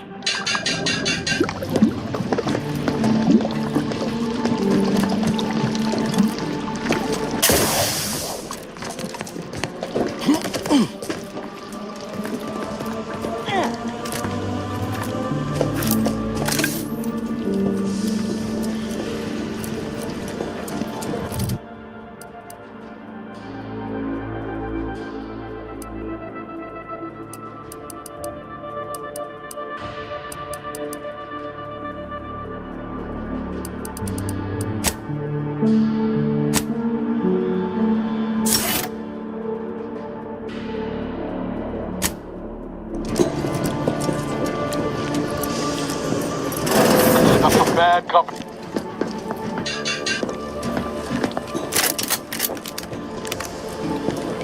Wait a minute.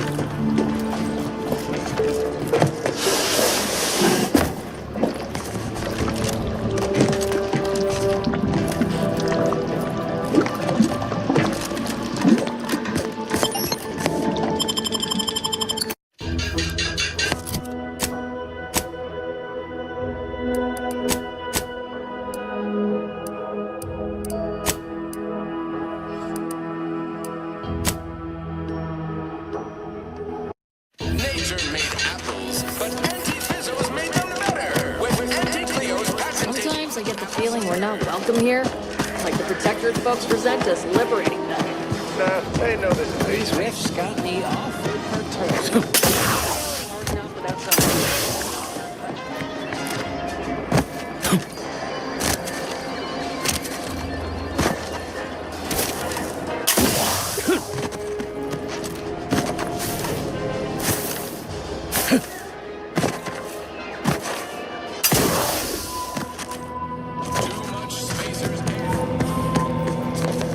Back again?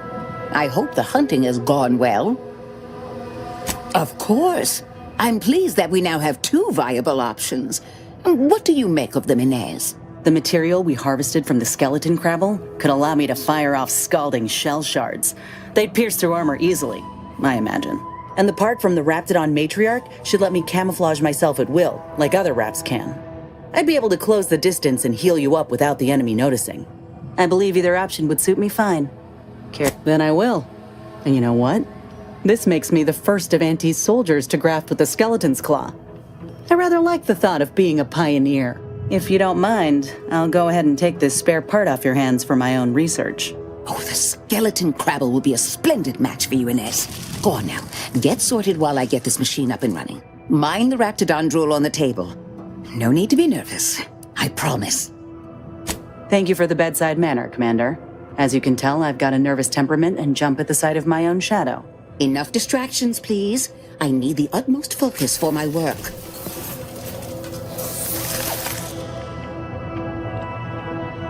This is beautiful work. My best yet. How does the limb feel, Inez? Any numbness? Pain? Yeah, both. Body's not accustomed to the presence of another limb. Feels like I've got an extra passenger in my nervous system. But it certainly beats feeling like I'm bleeding on the inside. Or fighting the urge to feast on raw human flesh. Like last time. Well, I'll certainly be having words with that surgeon, leaving you in a state like that. Now, you come back straight away if anything bothers you. Will do, Doc. I thank you. And you, Commander, without your help, I don't know what I might have done. Whatever you need going forward, I'm there. You got my word.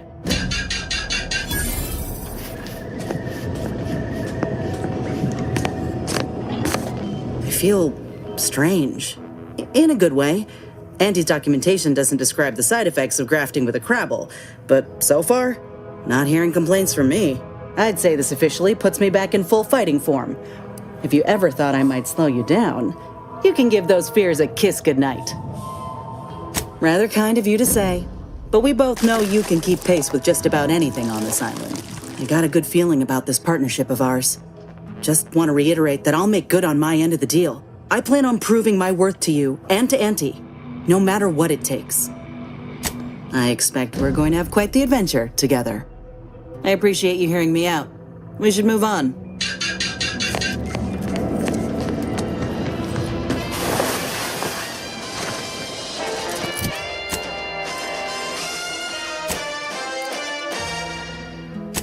Want freedom of choice. You want Auntie's choice.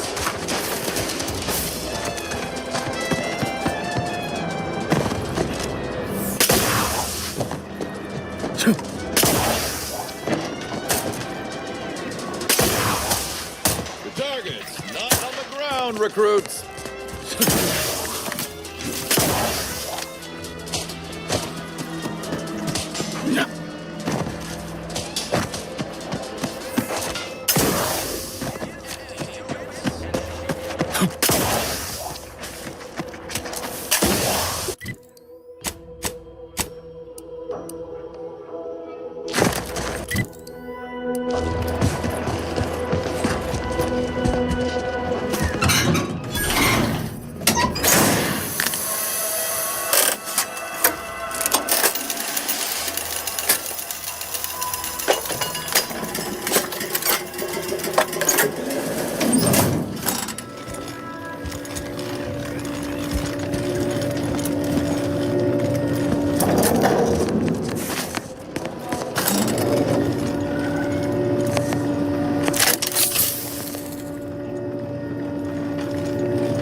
What do you mean you're leaving?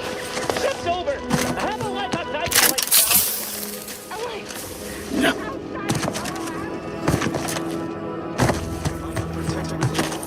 We are bound to inform you that you have entered a recreant locality. Record states as follows. All inhabitants are declared treasonous due to insufficient zeal defense against seizure, sabotage, and or manipulative discriminatory falsity.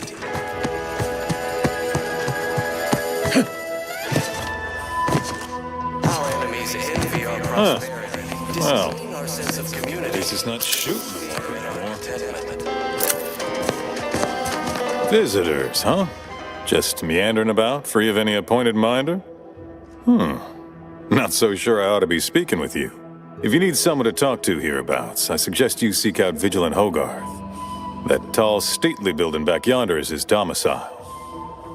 Do hate to come off impolite. If you're so inclined, we can pick this up later, after you two confabulate. Apologies, but I don't believe I should be discussing such matters with you without permission. Once you report to the Vigilant, I'd be happy to speak freely. Word to the wise, despite what you might hear, we still consider ourselves part of the Protectorate. Anyone spots an outsider engaging in misdeeds might just open fire. We have community, purpose, time for recreation. Simply saying I'd rest easier if he'd been assigned to it. Original thing. That generator goes, this town's finished. And plentiful. We have everything we need. Prudence dictates we take a moment to rightly appreciate it all and thank.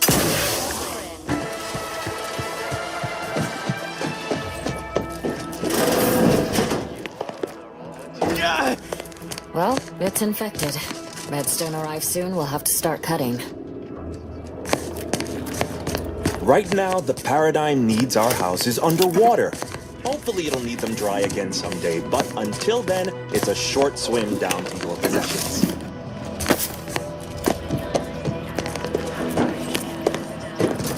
This is all going perfectly. Seeing Zeb again went different than I expected. Not that I had high hopes for tears and confetti, but damn. That's appreciated, Commander. Maybe I ought to apologize straight away. But I'm not convinced I did the wrong thing, leaving. Had I stayed, who knows? Likely I'd have gotten us both killed.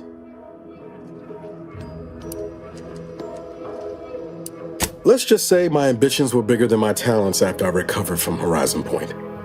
Still believed I could change the world back then. Anyway, I appreciate the check-in, Commander. Was there anything else you needed?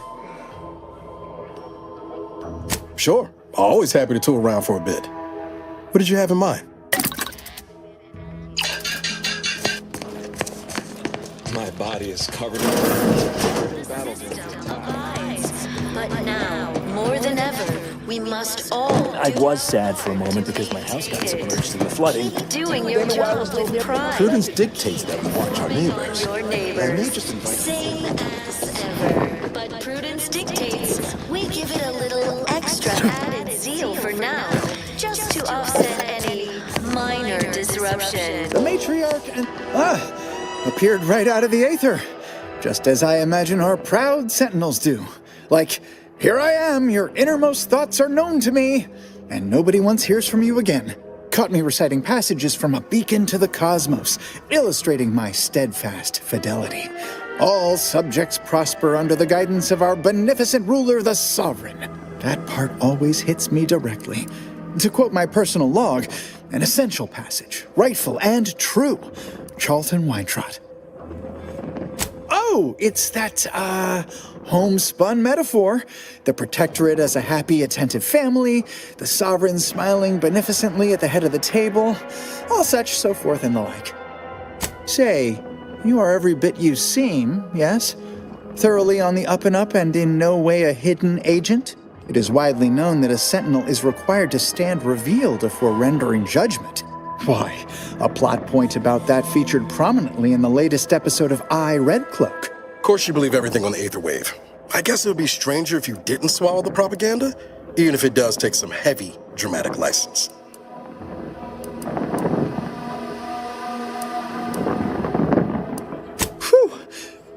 That is, I meant to say, through his beneficent guidance, and bid you good day. I can usually tell when a fella's up to something, and that fella's up to something. Might be nothing serious, but we ought to poke around and find out what. Just in case. The full luxury the paradigm affords us. A perfect life. The Outlander I spoke with before. What brings you back around? Did I? Not again. Oh, this? It's a birthmark, skin condition, both, about which I am rather sensitive, thank you very kindly. Again, are you sure you are no kind of heretofore unrevealed hidden agent? Because I have the distinct feeling you possess some unknown agenda, yet am unclear to the whys and wherefores surrounding it? In short, I remain somewhat confounded. From the lowliest subject to the most... The Outlander I spoke with before. What brings you back around? Of course.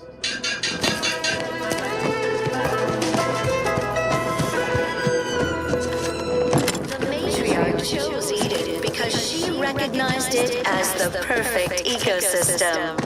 Almost missed the routine certitude of my assigned profession. Atmosphere and rich resources represent a fascinatingly complex ecological network.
luxury the paradigm affords us.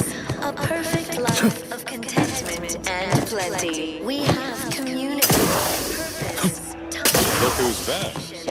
we sleep well at night. Work isn't strenuous or stressful. Food is nutritious. The Outlander I spoke with before. Why, that's wonderful. I'm actually quite relieved a fellow customer like yourself somehow saw through my carefully maintained act. Others in Westport fail to perceive my true nature. I am hardly one of the herd around here. A reference you'll no doubt recognize from those keen Auntie's Choice commercials. Why, they are certainly inspiring.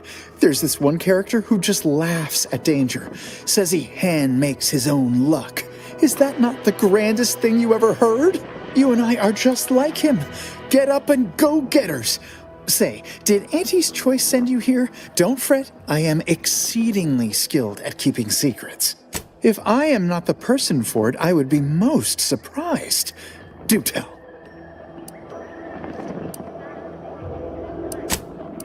Ugh, my uncle's child.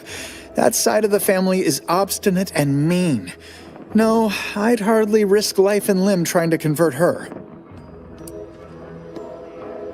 That seems neither prudent nor wise. I value my neck and do not intend to hang. Oh, did you have another mission in mind? One especially designed for my unique talents? Of course. Toodaloo! Meddlesome raptidons, or the base individualists within Auntie's Choice. Though don't Hey there, go. Why, hello again. Any new business to discuss? Involving, of course.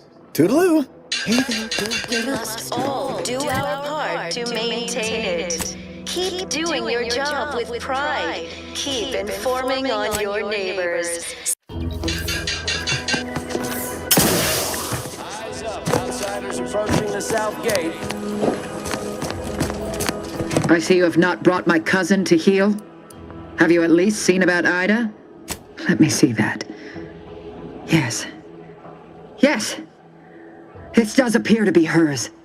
Unfortunately, there are reports of the Harvester having been repaired in the wake of her sabotage. Though her triumph may not have endured, it was a good effort nonetheless. Should Montelli deign to interrogate me for my associations, I'll be certain to inform him of her patriotism. This displeases me. Sabotage is only as good as the further suffering inflicted once its victims know the truth. Though I suppose a minor inconvenience is also acceptable. I am thankful for the report. Now I just require my fool of a cousin in hand. Be on your way.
Figured this ship would have departed by now. You know how Sentinels are. They take their time with traitors and instincts. I've got my lamps on a hostile. Never more content. Never more content.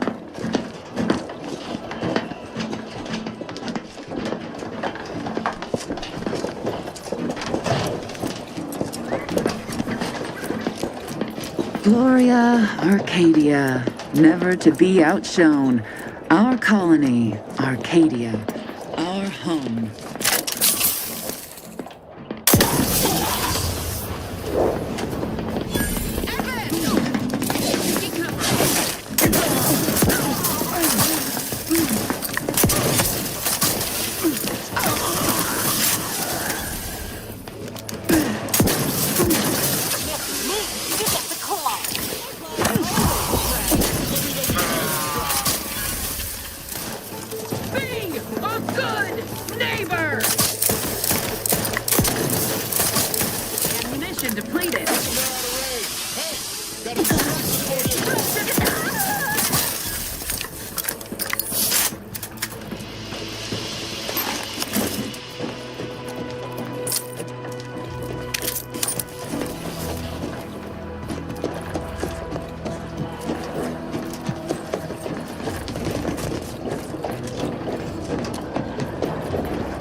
Break as many fingers as pleases you.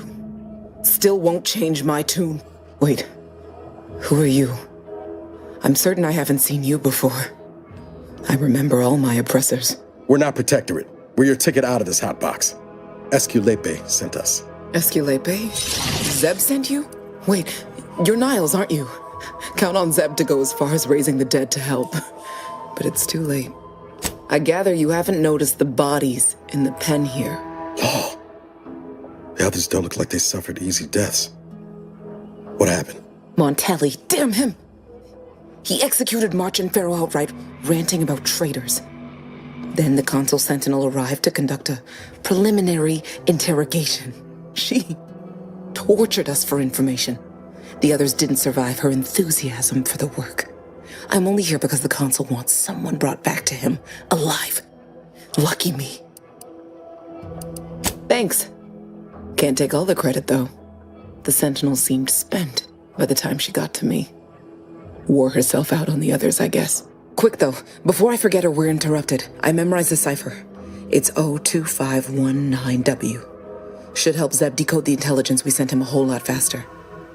Please don't think me ungrateful for your efforts, but I'm not going anywhere. If you're too hurt to walk, I'm sure the commander and I could... No, it's not that. I need the Sentinel to take me onto that transport. I want her to think she's won. And then, just as we leave orbit, I'm going to blow her pretty ship to pieces. That might just be the most ruthless bait and switch I ever heard. Your friends ought to be proud. Thanks. Funny what ideas come into your head after losing a molar.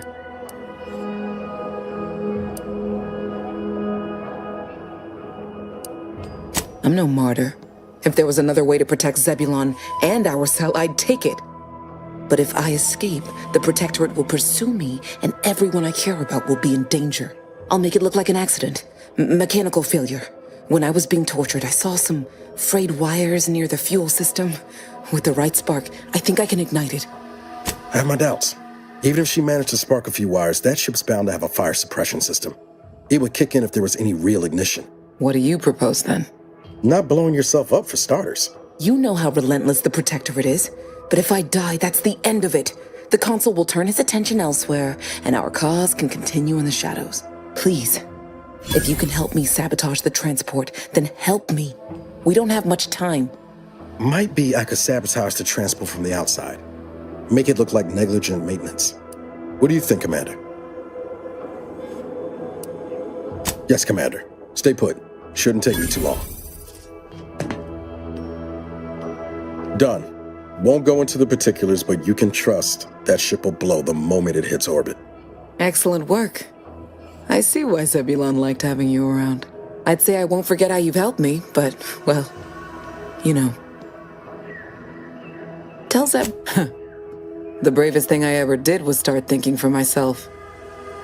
Everything else after that's been easy. Good luck, Audra. Likewise. And thank you both again.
Gray gone astray? Book a stay today. Are you?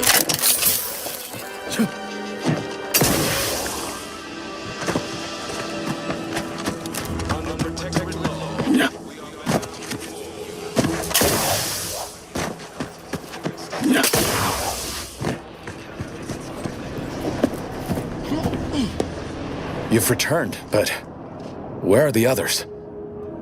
Hold a moment. What's that in the sky? A Protectorate transport?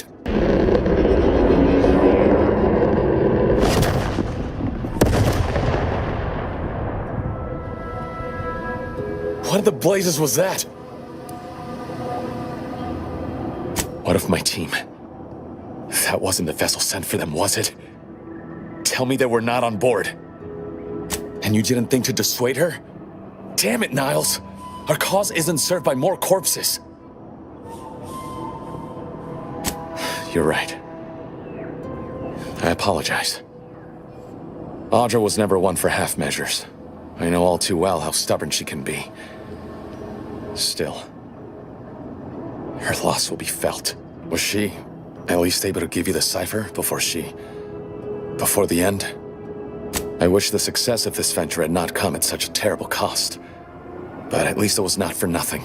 Perhaps I was mistaken about your commitment to making amends, Niles. Thank you for being true. Can't fault you for having doubts. But I have changed. I am changing. I hope you'll both forgive me my earlier disposition. I'm not normally so surly.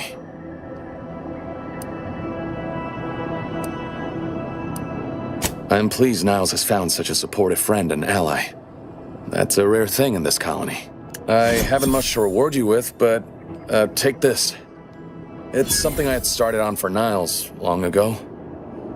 Hopefully it fits. This information came at a steep price, but I'll put it to good use. Expect to hear from me should our cause require further assistance from the Earth Directorate's best.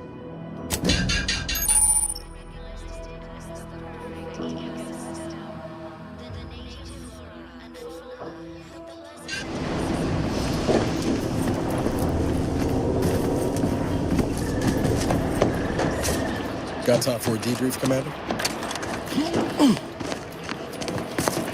Feels good, don't it? Helping folks like Zeb and Audra hit back against the Protectorate. Almost like being back with the Earth Directorate.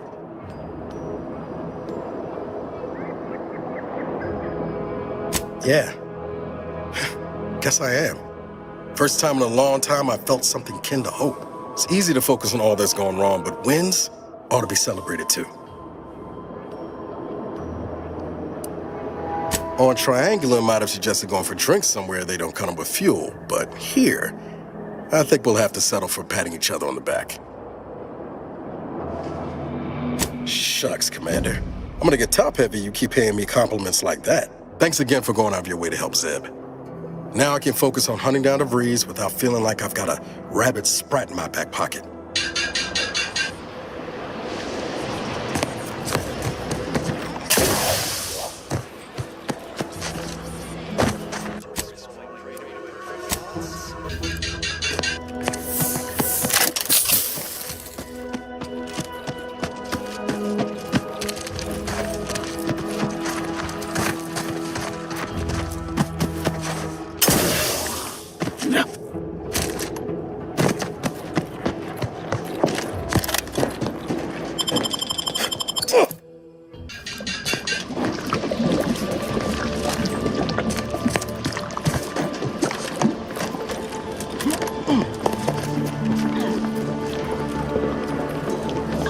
equivalent. What was...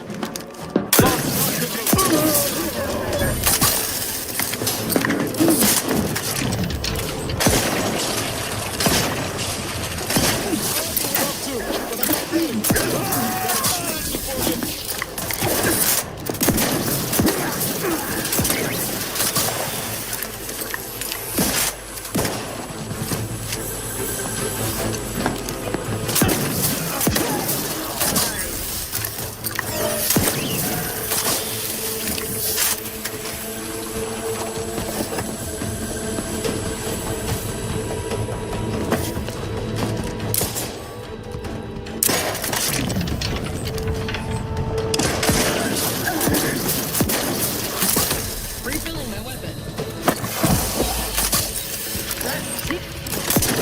Restoring the balance.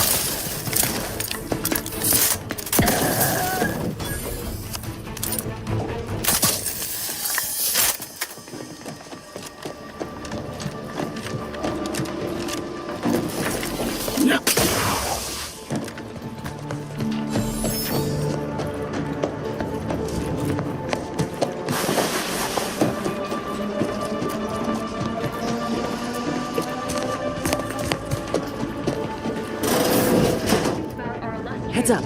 Rival life forms.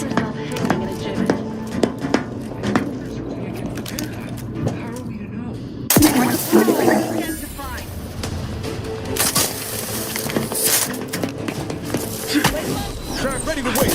On your command.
Come, quickly. We must all bear witness.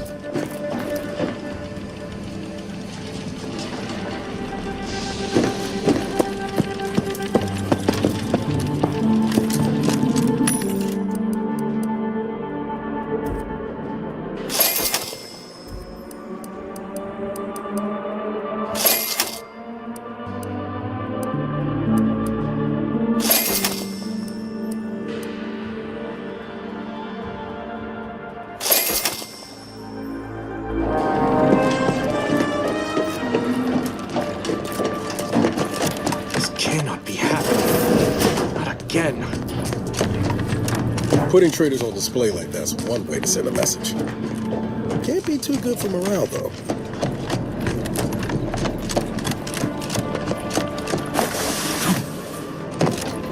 Technicians Acna and Gastrell, you stand accused of manufacturing a fatal flaw in one of our valued dragoons.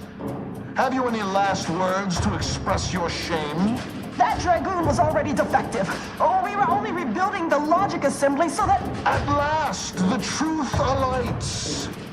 I hope this belated confession unburdens your conscience, though it will do nothing to commute your sentence. On the charges of sabotage and treason most contemptible, I find you both guilty. No, please! This is all a misunderstanding! We're loyal!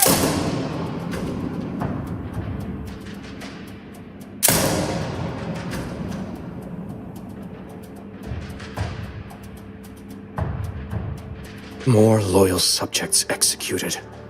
And valued technicians, no less. I cannot see how reducing our own manpower guides us down a path to victory. Wait, I recognize you. From Horizon Point. Yes, just outside the Skip Labs, before the incident. Didn't I set security on you? How are you here? Alive? You got security called on you outside the Skip Labs?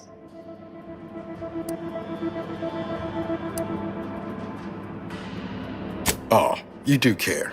Might have to get it in writing later. You must have been the cause of everything that happened that day. And to think I could have stopped you.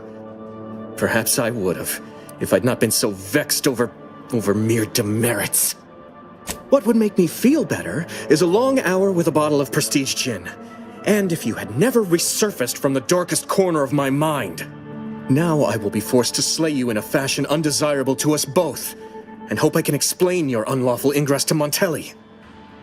Truly, this day is cursed. I hope you're watching, Montelli. What I do now, I do for the Protectorate. Armed and ready.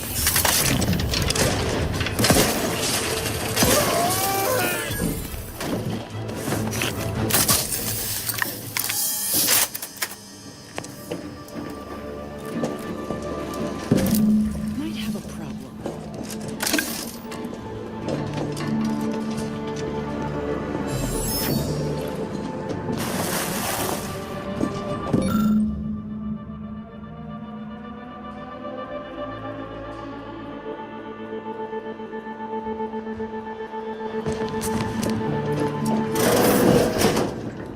Did you hear Montelli lock the thrusters? I heard nothing, and neither did you.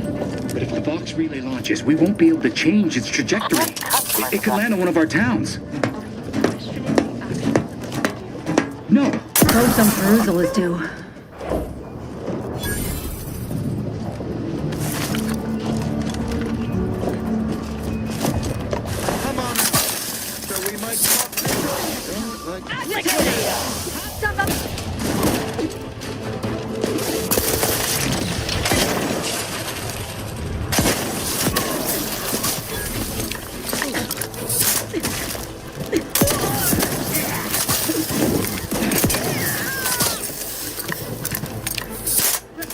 Seeking cover.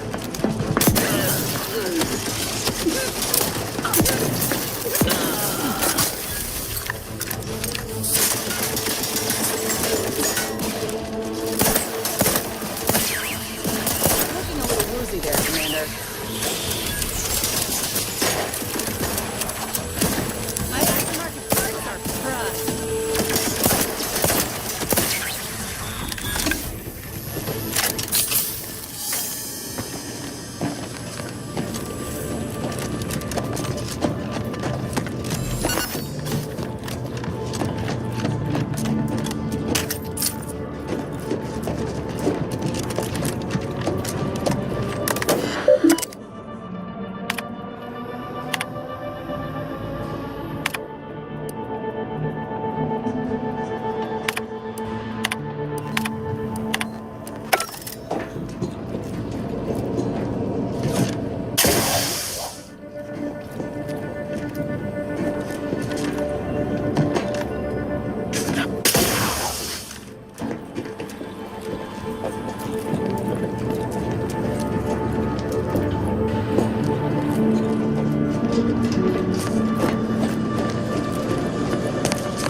out of the ordinary.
Ready to take the heat off you, Commander.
Let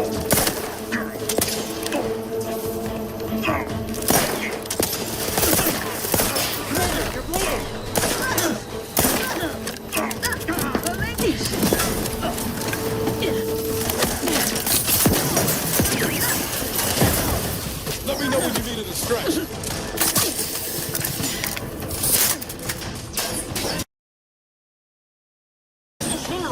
All charged up.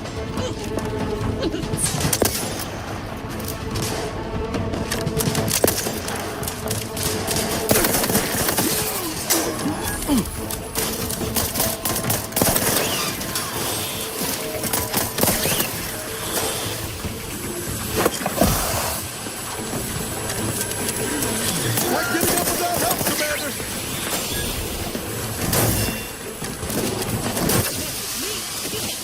Dying over here.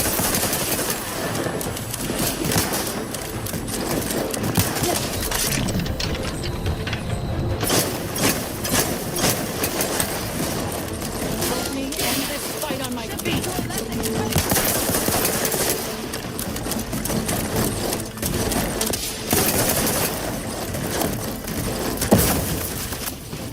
Replenishing my firearm.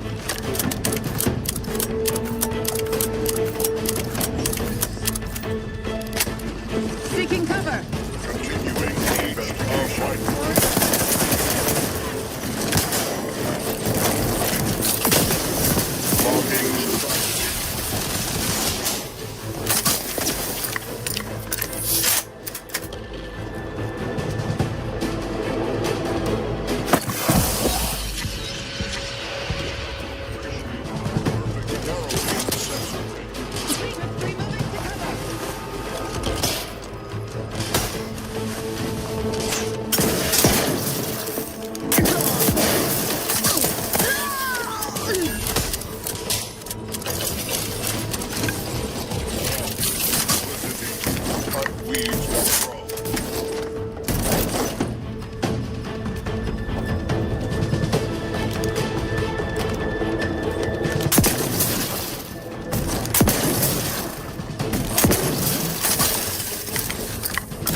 Appears our good brigadier is being guided by someone else's hand. You wager that influence is what pushed him over the edge?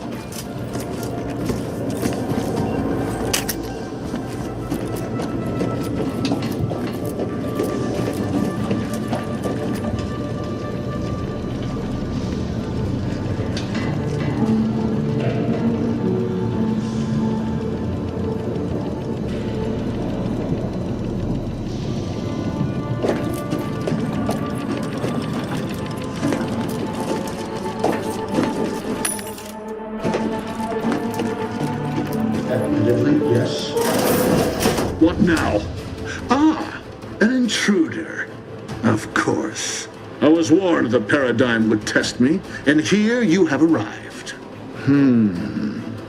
Yes.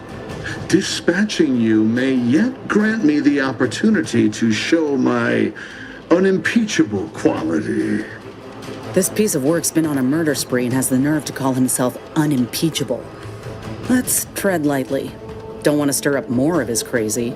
Seen this before. All that pressure from trying to live perfect. Some subjects pop a lid. We should mind what we say unless we want this conversation to be real short. And you have the gall to bring an invader herself into my station? Remarkable daring or foolish bravado, to be sure. Come then, infiltrator, test me. Perform your part in this grand drama, but be forewarned. I am not you speak, and yet all I hear is the bleating of a lamb come to slaughter. For crimes against our perfect sovereignty and conspiracy to commit the same, I hereby sentence you to death. Console ahead. What's the next?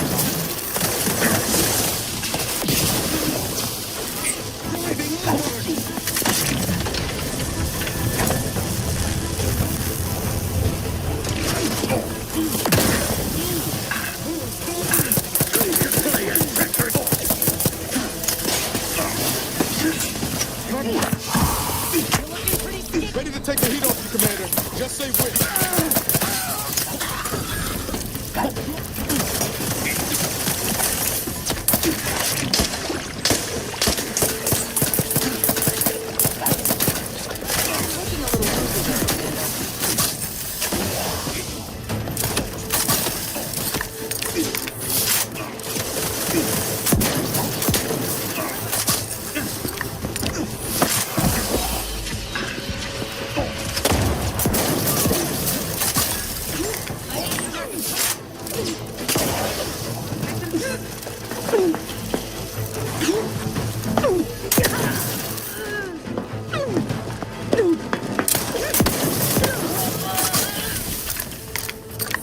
Sure do go through ammo, don't you? Not to worry, we can always craft us more.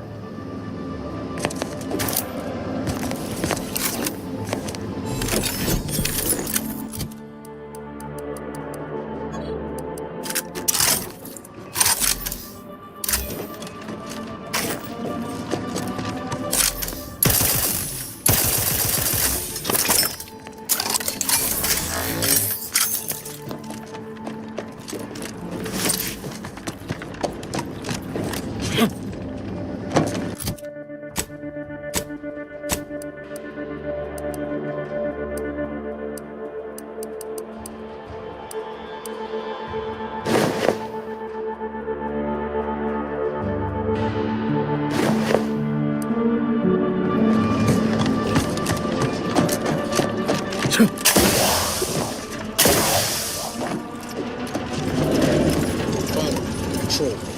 The breeze must have left some evidence behind. Let's poke around.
how you accessed my private terminal, but it won't do for prying eyes to have evidence of my activities.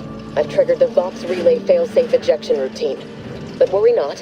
After launching, the station will take several minutes to achieve its pre-programmed self-destruct altitude, so you'll have plenty of time to enjoy the ride before your death.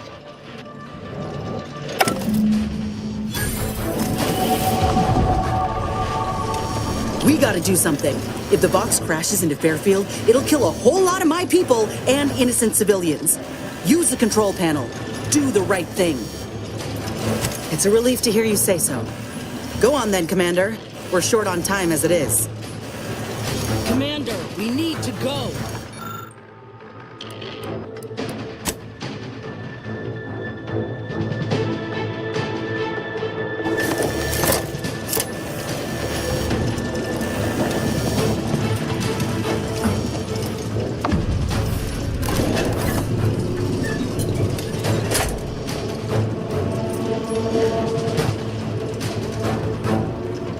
We gotta move, quick!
Ready to waste it. On your command.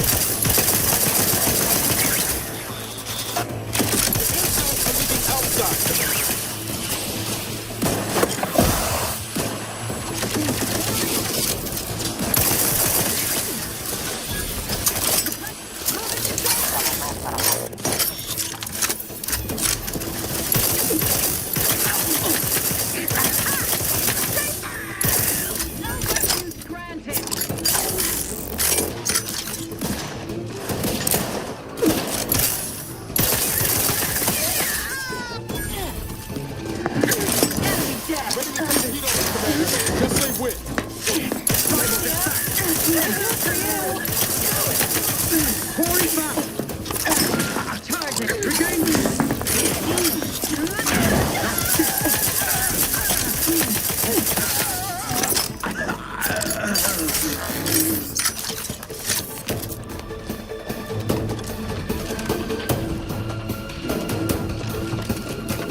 Knew you had my back. Back in business.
There's no escape.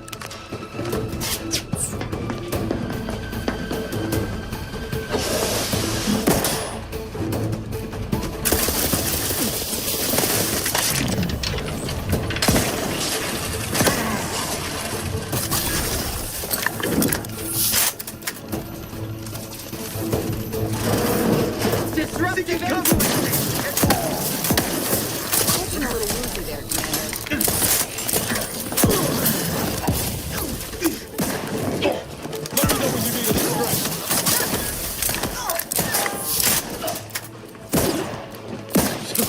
Reloading once more!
Hostiles, Nick.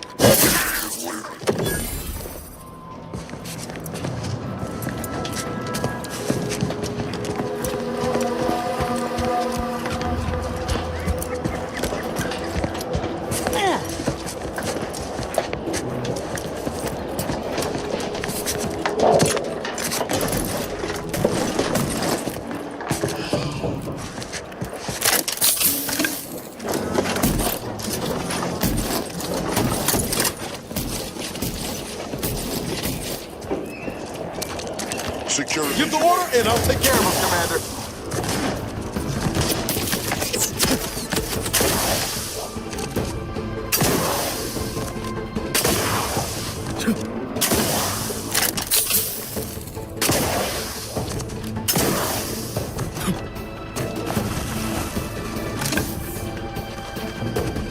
Enemy approximating in our vicinity, Commander.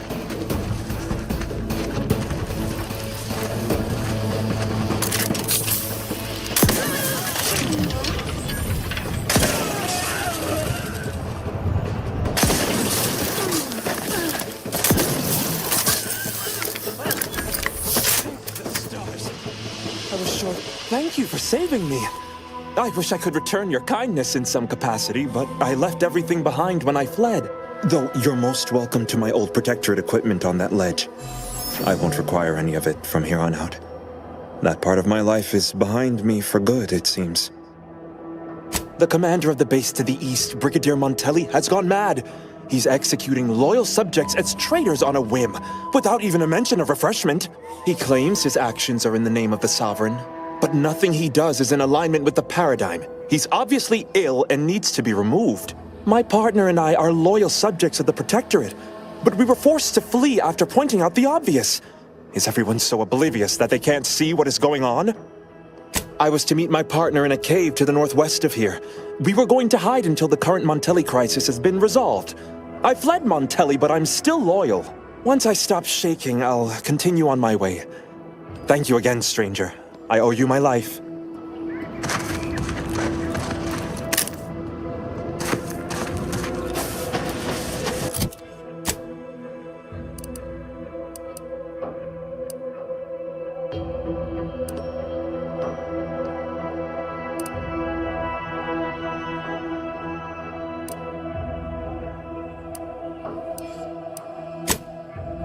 Under protectorate law, we are bound to inform you.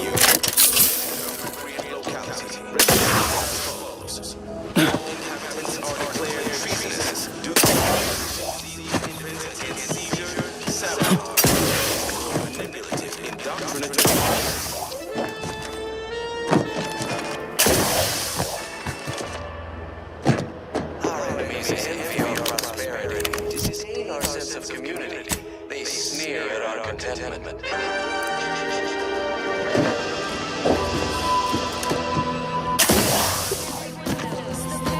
Epitomizes the pinnacle of social order. Why? Because the matriarch herself designed it, and the sovereign... Introducing Auntie's new line of specialty drinks for the discerning consumer.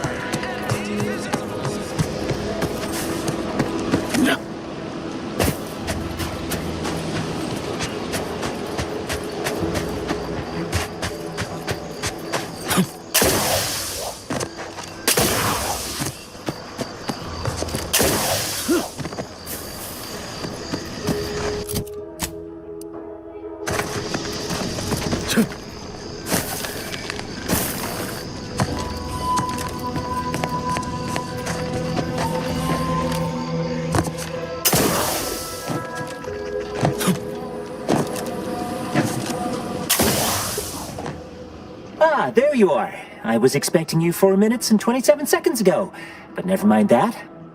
I have a missive for you. Highest priority. Recipient's eyes only.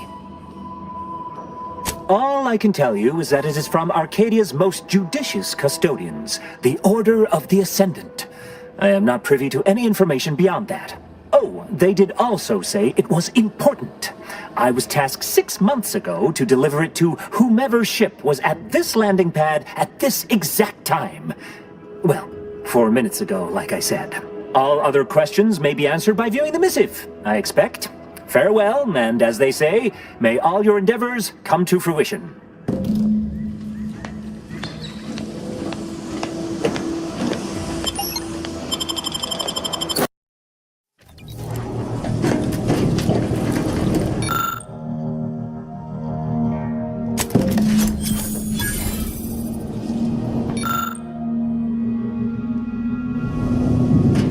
Time to watch whatever it was the messenger had for us.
Agent of the Earth Directorate.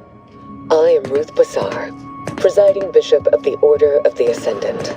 At this time, I can only presume you think us your enemy, directly responsible for your colleague Augustine de Vries' actions way back on Horizon Point. I assure you, we were not. A splinter group was behind that heresy. The collective of scientists and scholars I lead are committed to elevating humanity by pursuing a greater understanding of reality. I believe our goals are not incompatible. We both oppose the Protectorate, and we both wish to preserve Arcadia from ruin. We can help each other. I entreat you to speak with Abbot Newell. He can be found in Golden Ridge at Matriarch's Mercy. He will aid you in your mission, and hopefully, you will see fit to aid us in ours. Nav key coordinates to the Golden Ridge landing pad on Dorado are embedded in this message. Go forth as was determined, and may the plan guide you. Of the Ascendant awaits us on Golden Ridge, Commander.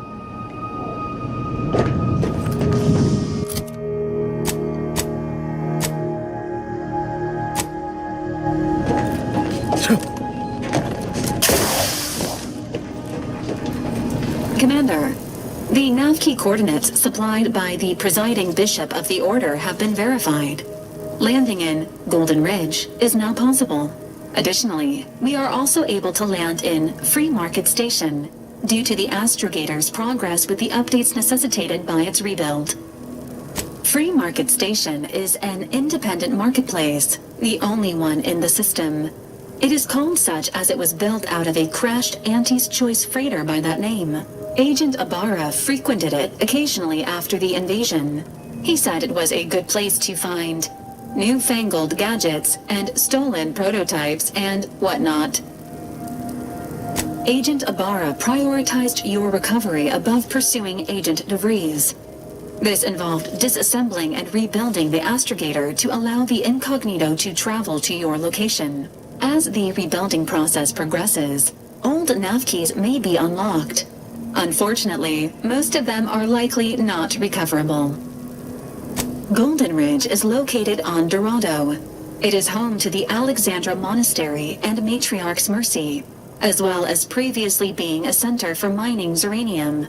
The Protectorate abandoned it soon after the invasion, leaving Auntie's Choice and the Order of the Ascendant to fight for control of the area and its resources.